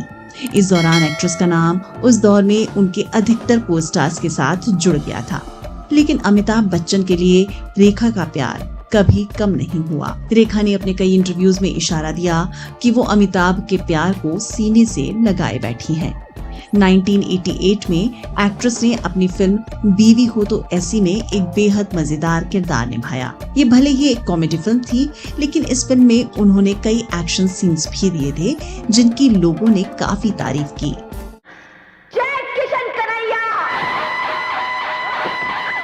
और फिर आई थी उनकी फिल्म खून भरी मांग। इस मूवी में भी एक्ट्रेस ने कई धांसू एक्शन सीन्स दिए, जिसके बाद लोगों ने उन्हें लेडी अमिताभ कहकर पुकारना तक शुरू कर दिया था और अपने आप को मिले इस नए नाम से वो बेहद खुश थी। लेकिन अब रेखा की उम्र बढ़ती जा रही थी। वो उम्र के 30 साल पार कर चुकी थी। अब एक्ट्रेस की शादी को लेकर सुगबुगाहट तेज होने लगी।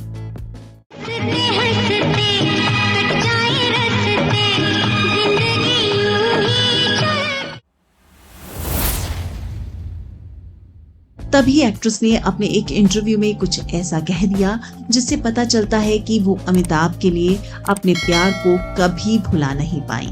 एक्ट्रेस ने कहा था, मेरी जिंदगी में जो कुछ भी हुआ है, मेरी तरक्की, मेरी तैयारियां, मेरी खुशियां, हर बात की प्रेरणा वो ही है। लेकिन शादी, आखिर आप ऐसी चीज के बारे में सोचकर क्यों दुखी हो जो कभी मुमकिन नहीं।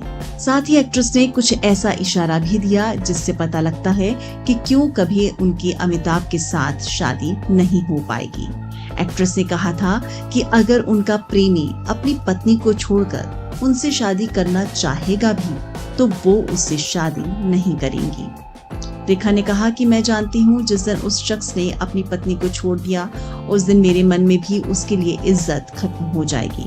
अगर वो अपनी पत्नी को छोड़ सकता है जिसने उसके लिए सब कुछ छोड़ा है तो फिर आगे चलकर वो मुझे भी छोड़ दे तो इसमें कोई बड़ी बात नहीं होगी। मगर रेखा की शादी की चर्चाएं तो थमी नहीं। लोग सलाहें देने लगे कि अब रेखा को शादी कर लेनी चाहिए। उनकी एक दोस्त थी जो कि मशहूर फैशन डिजाइनर थी। उनका नाम था बीना रमानी। बीना ने रेखा को बताया कि एक ऐसा शख्स है जो उनसे बेपनाह प्यार करता है और शादी करना चाहता है। बीना ने बताया कि वो रेखा का बहुत बड़ा फैन है जो दिल्ली में रहता है। दिल्ली के इस बिजनेसमैन मुकेश अग्रवाल के बारे में जब रेखा को पता चला तो उन्होंने इसे हंसकर टाल दिया। लेकिन बीना ने रेखा का पीछा नहीं छोड़ा और एक दिन आखिरकार मुकेश की बात रेखा से फोन पर करवा ही दी, जिसके बाद इन दोनों के बीच बातों का सिलसिला चल निकला। बीना रेखा और मुकेश को करीब लाने की हमेशा कोशिशें करती रही। उन्होंने रेखा से कहा था कि वो उनके लिए एक परफेक्ट लाइफ पार्टनर साबित होगा। वहीं रेखा की एक और दोस्त भी थी जिनका नाम था सुखविंदर। वो भी चाहती थी कि मुकेश और रेखा शादी कर ले। रेखा जब पहली बार मुकेश से मिली तो उनका दीवानापन उन्हें काफी पसंद आया। फिल्मी दुनिया के बाहर से आए इस शख्स के साथ वो काफी कंफर्टेबल फील कर रही थी। उन्हें एक आम इंसान की तरह मिलना और बातें करना अच्छा लगा। मुकेश से मिलकर रेखा के दिल में छुपी फिर वही तमन्ना हिलोरे मारने लगी। तमन्ना एक सरनेम पाने की। रेखा को फिर एक मौका मिला अपने नाम के आगे से दूसरी औरत का ठप्पा हटाकर नया सरनेम पाने का।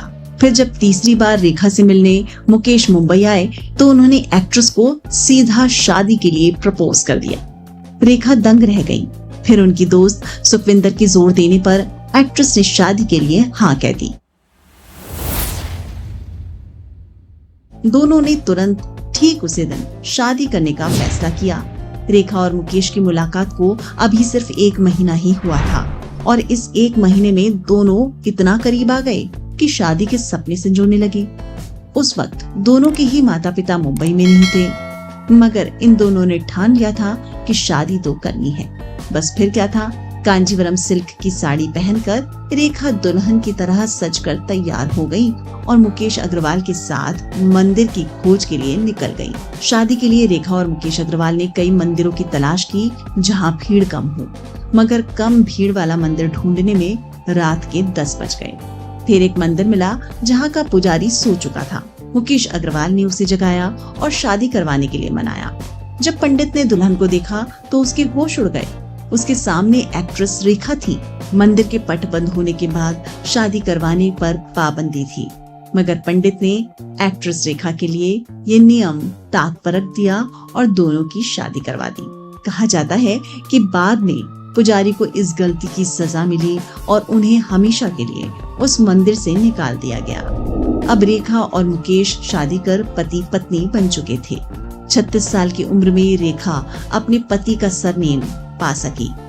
उनका नाम रेखा अग्रवाल हो चुका था। उस दिन रेखा खुशी से फूली नहीं समाई। रेखा की शादी होने के बाद दोनों हेमा मालिनी के घर पहुंचे, क्योंकि हेमा मालिनी एक्ट्रेस रेखा की काफी अच्छी दोस्त थी। वहीं एक्ट्रेस दीप्ति नवल मुकेश को अपना भाई मानती थी।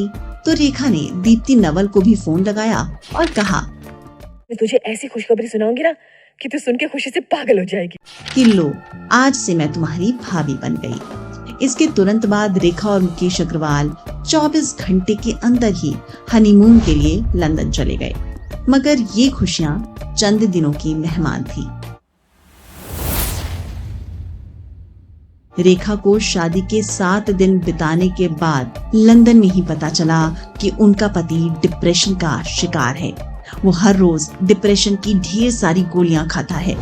रेखा के सपनों को मानो किसी की नजर लग गई। मगर अब क्या हो सकता था? रेखा ने खुद को समझाया कि वो अपने प्यार से सब कुछ ठीक कर देंगी और हर कीमत पर ये रिश्ता संभाल लेंगी। मगर कुछ तो था जो मुकेश अग्रवाल को खाए जा रहा था। जब रेखा ने मुकेश अग्रवाल से उनके दर्द के बारे में जानना चाहा, तो जवाब मिला कि जैसे तुम्हारी जिंदगी में एबी है, वैसी ही मेरी जिंदगी में भी एक एबी है, यानी आकाश बजाज। वो एक साइकोलॉजिस्ट है और 10 साल से मेरा इलाज कर रही है। मुकेश अग्रवाल ने बताया कि एक लड़की थी जिससे वो बहुत प्यार करते थे, लेकिन वो फिल्मों में जाना चाहती थी और एक दिन उन्हें छोड़कर चली गई, जिसके बाद वो डिप्रेशन का शिकार हो गई। मुकेश के डिप्रेशन का इलाज करने के दौरान वो डॉक्टर आकाश बजाज के करीब आए, जो खुद एक डिवोर्सी थी। मुकेश उनके साथ शादी करने का मन बना बैठे थे। वो उस डॉक्टर की दोनों बेटियों के साथ खेलते, छुट्टियां बिताते और परिवार की तरह साथ वक्त बिताने लगे। एक दिन मुकेश ने डॉक्टर आकाश के सामने भी शादी का प्रस्ताव रख दिया, मगर उन्होंने इसके लिए मना कर दिया। आकाश बजाज ने कहा कि वो अपनी रेडीमेड फैमिली का बोझ उन पर नहीं डालना चाहती। हालांकि डॉक्टर आकाश ने ही मुकेश अग्रवाल को लाइफ में सेटल होने की सलाह दी थी।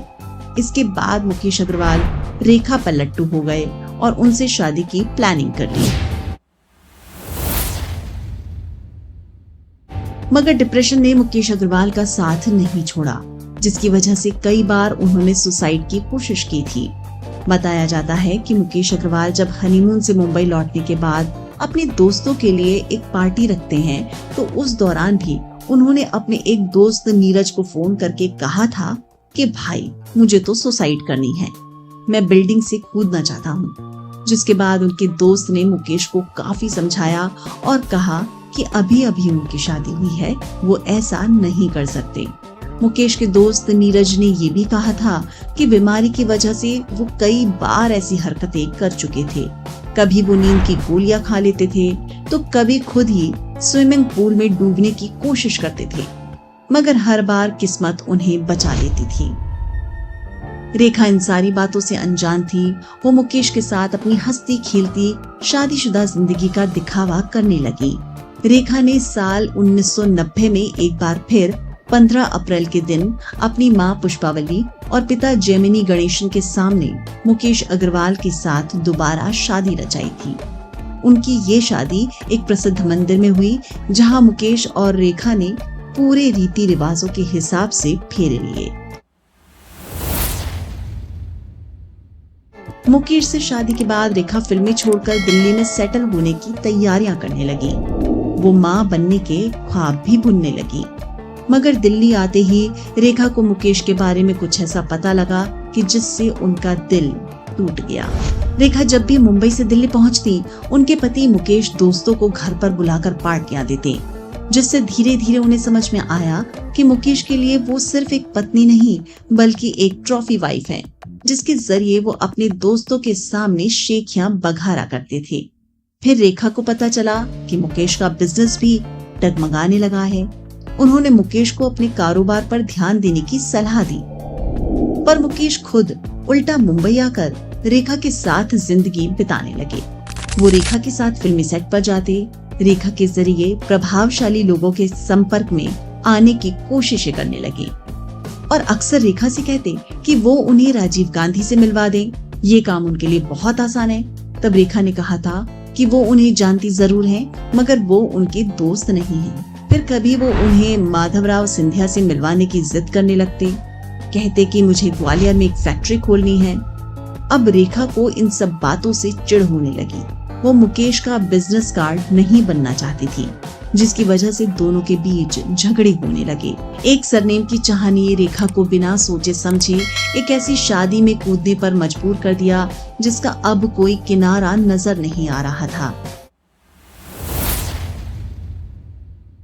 रेखा को मुकेश के डिप्रेशन की बीमारी के साथ ही उनकी सुसाइड करने की टेंडेंसी के बारे में भी पता चला।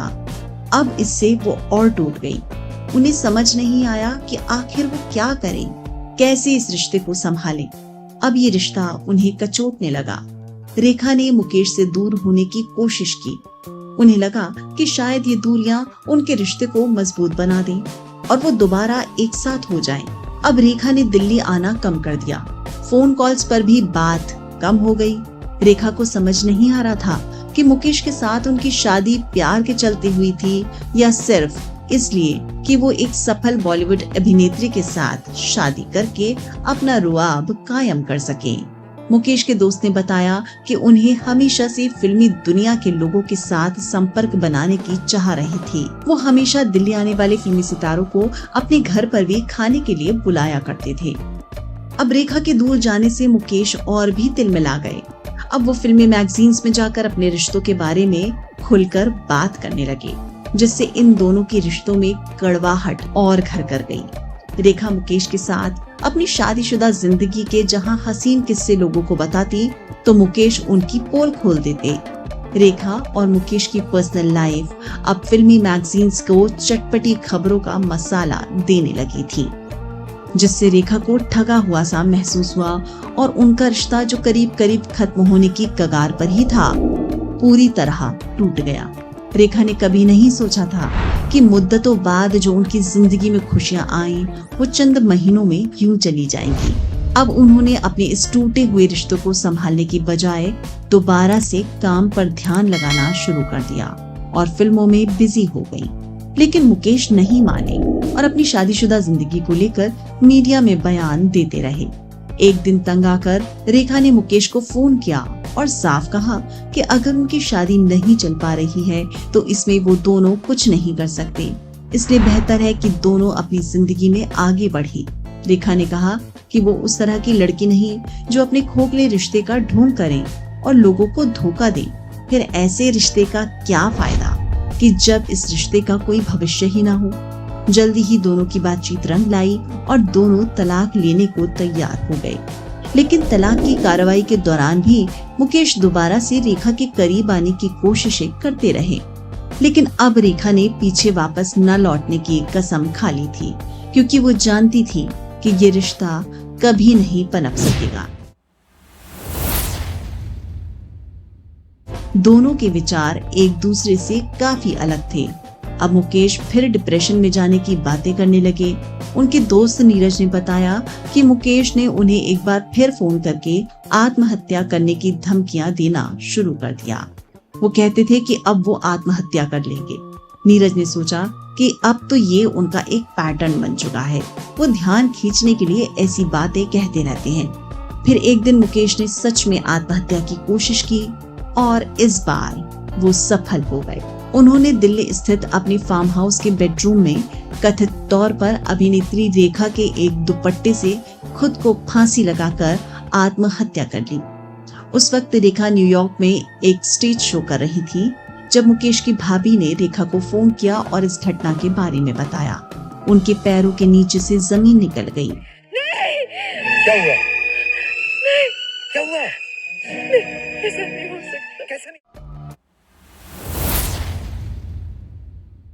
उन्होंने कभी नहीं सोचा था कि मुकेश ऐसा कुछ कर डालेंगे, पर उन्हें बड़ा झटका तब लगा जब इसके बाद लोगों ने मुकेश की आत्महत्या के लिए रेखा को ही कसूरवार ठहराना शुरू कर दिया।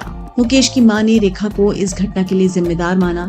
उन्होंने कहा, वो डायन मेरे बेटे को खा गई, भगवान उसे कभी माफ नहीं करेगा। फिर क्या था, फिल्मी मैगजीन्स और बॉलीवुड के कई सितारों ने भी रेखा पर ही उंगली उठानी शुरू कर दी।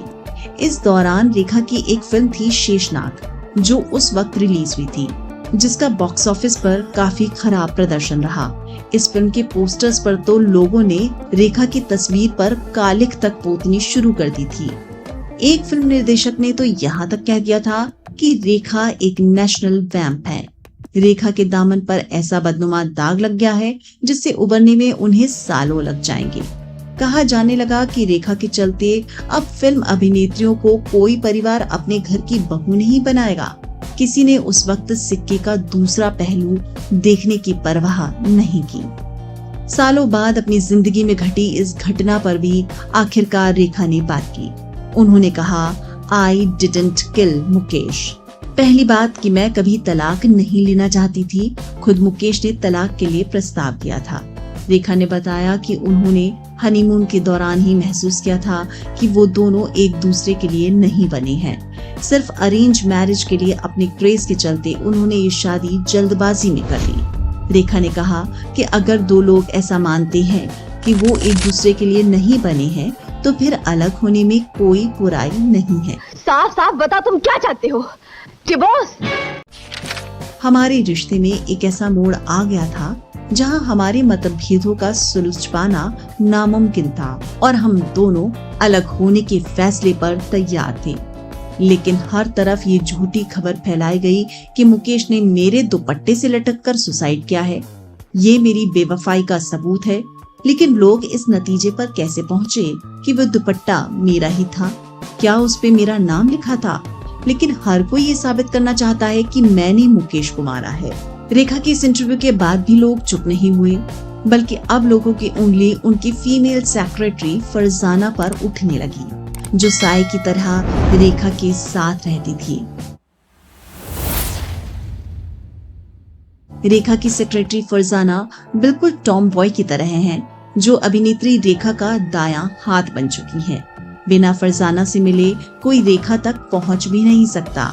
ऐसे में रेखा और फरजाना के रिश्तों ने भी खूब तूल पकड़ा। मुकेश अग्रवाल की मौत के बाद ही रेखा विवादों में घिर गई। उन्हें अपने पति की मौत का जिम्मेदार माना गया। यही नहीं, इस दौर में उनकी सेक्सुअलिटी को लेकर भी सवाल उठे, जिसकी वजह रेखा की सोल सिस्टर और उनकी सेक्रेटरी फरजाना थी। रेखा अपनी सेक्रेटरी फरजाना के बेहद करीब है। उस वक्त भी रेखा तक पहुंचने के लिए सबसे पहले उनकी सेक्रेटरी फरजाना से मिलना होता था। रेखा और फरजाना का रिश्ता काफी पुराना है। दोनों करीब 40 सालों से एक दूसरे के साथ हैं। कहा जाता है कि फरजाना पहले रेखा की हेयर ड्रेसर हुआ करती थी। काम के दौरान दोनों की दोस्ती गहरी हुई और एक्ट्रेस ने उन्हें अपना पर्सनल सेक्रेटरी बना लिया, जिसके बाद से आज तक उनकी दोस्त और सेक्रेटरी फरजाना ने उनका साथ नहीं छोड़ा है। आज भी रेखा जहां भी जाती हैं, फरजाना साय की तरह उनके साथ रहती हैं। उनके इस कथित रिश्ते के बारे में रेखा की जेठानी ने भी उंगली उठाई थी। मुकेश अग्रवाल के बड़े भाई अनिल और उनकी पत्नी ने मीडिया से बात करते हुए यहाँ तक कहा था कि रेखा और फरजाना के रिश्ते असामान्य हैं। उन्होंने कहा था, रेखा और फरजाना के बीच कुछ अलग ही चल रहा था। दोस्त होना या बहन होना बहुत अलग होता है, लेकिन रेखा और फरजाना का व्यवहार वैसा नहीं था। रेखा की जेठानी ने कहा, रेखा और फरजाना के बीच रिश्ता ऐसा था जैसा किसी पति पत्नी के बीच होता है। उन्होंने ये भी कहा कि अगर रेखा मुकेश से नहीं मिली होती तो मुकेश आज जिंदा होते, मगर रेखा अपने रहस्यमय व्यक्तित्व के साथ जीती रही।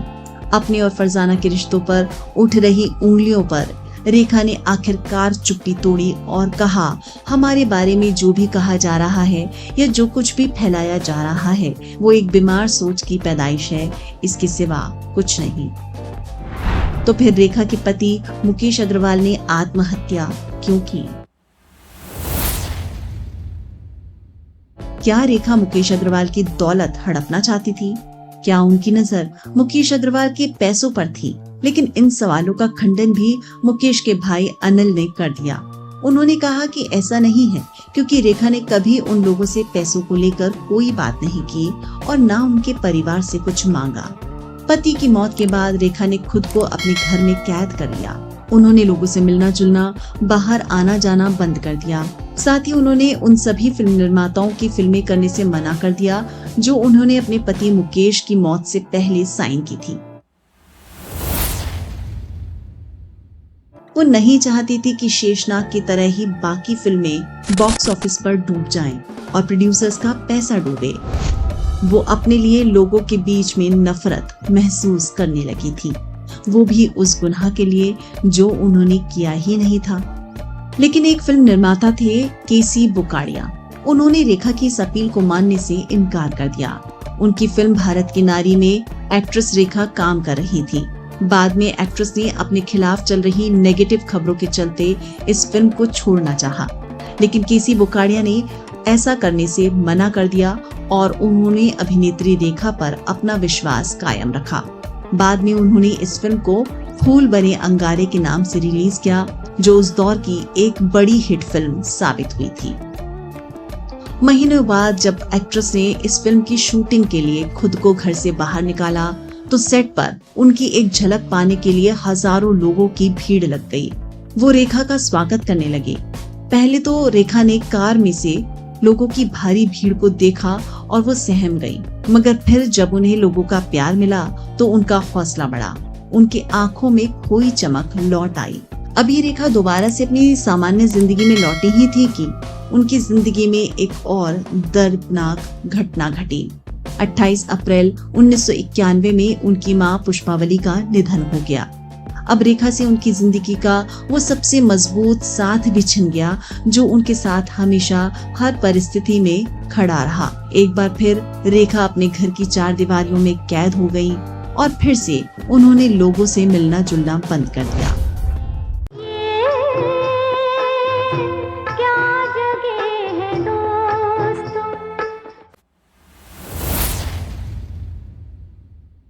फिर कुछ ऐसा हुआ जिससे रेखा का नाम फिल्म इंडस्ट्री में हमेशा के लिए इतना बड़ा हो गया कि उन्हें फिर कभी किसी सरनेम की जरूरत नहीं पड़ी। रेखा का नाम तो फिल्म इंडस्ट्री में वैसे भी अब तक बड़ा बन ही चुका था। अब तक इंडस्ट्री में कोई उनका सरनेम नहीं पूछता था और ना ही जानना चाहता था। लोगों के लिए तो रेखा नाम ही काफी था। लेकिन ऐसे में फिल्म फेयर अवार्ड्स ने मद्रास में होने वाले अपने एक अवार्ड फंक्शन में रेखा को आमंत्रित किया। उन्हें उनके पिता जेमिनी गणेशन को अवार्ड देना था। ये सुनते ही रेखा दंग रह गई।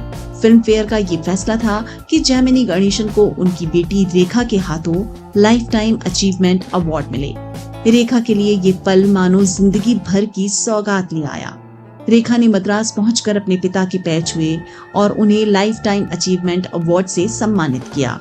इस दौरान पहली बार जेमिनी गणेशन ने अपनी बेटी को दुनिया के सामने अपनाया, जिसके बाद रेखा की आंखें नम हो गई। उन्हें वो हक मिल गया जिसकी ताउम्र उन्हें तलाश रही। रेखा ने उसी वक्त मंच से कहा कि ये मेरी जिंदगी का सबसे खुशकिस्मत और गर्व से भरा दिन है जब मैं अपने पिता के साथ एक मंच पर हूँ और उन्हें यह अवार्ड दे रही हूँ। इस घटना के बाद अपने पिता के प्यार के लिए उम्र भर तरसती रही रेखा को अपने पिता का वो प्यार और अधिकार मिला, जिसके बाद उन्हें किसी सरनेम की अब और तलाश नहीं रही। दोस्तों, आपको अभिनेत्री रेखा की ये बायोग्राफिकल सीरीज कैसी लगी? आप अपनी राय हमें कमेंट कर जरूर बताइएगा। आपके कमेंट्स हमें आगे बढ़ने की प्रेरणा देते हैं। साथ ही मुझे ये भी बताइए कि आगे आप किस फिल्म स्टार के बारे में जानना चाहते हैं और किस फिल्म स्टार की बायोग्राफी में आपकी दिलचस्पी है। अगर आपने अभी तक एंटरटेनमेंट नशा को लाइक, शेयर और सब्सक्राइब नहीं किया है तो प्लीज इसे सब्सक्राइब करते जाइए और हाँ, जाते हुए घंटी बजाना मत भूलिएगा ताकि जैसे ही लेटेस्ट वीडियो आए तो आपको सबसे पहले खबर मिल सके। शुक्रिया।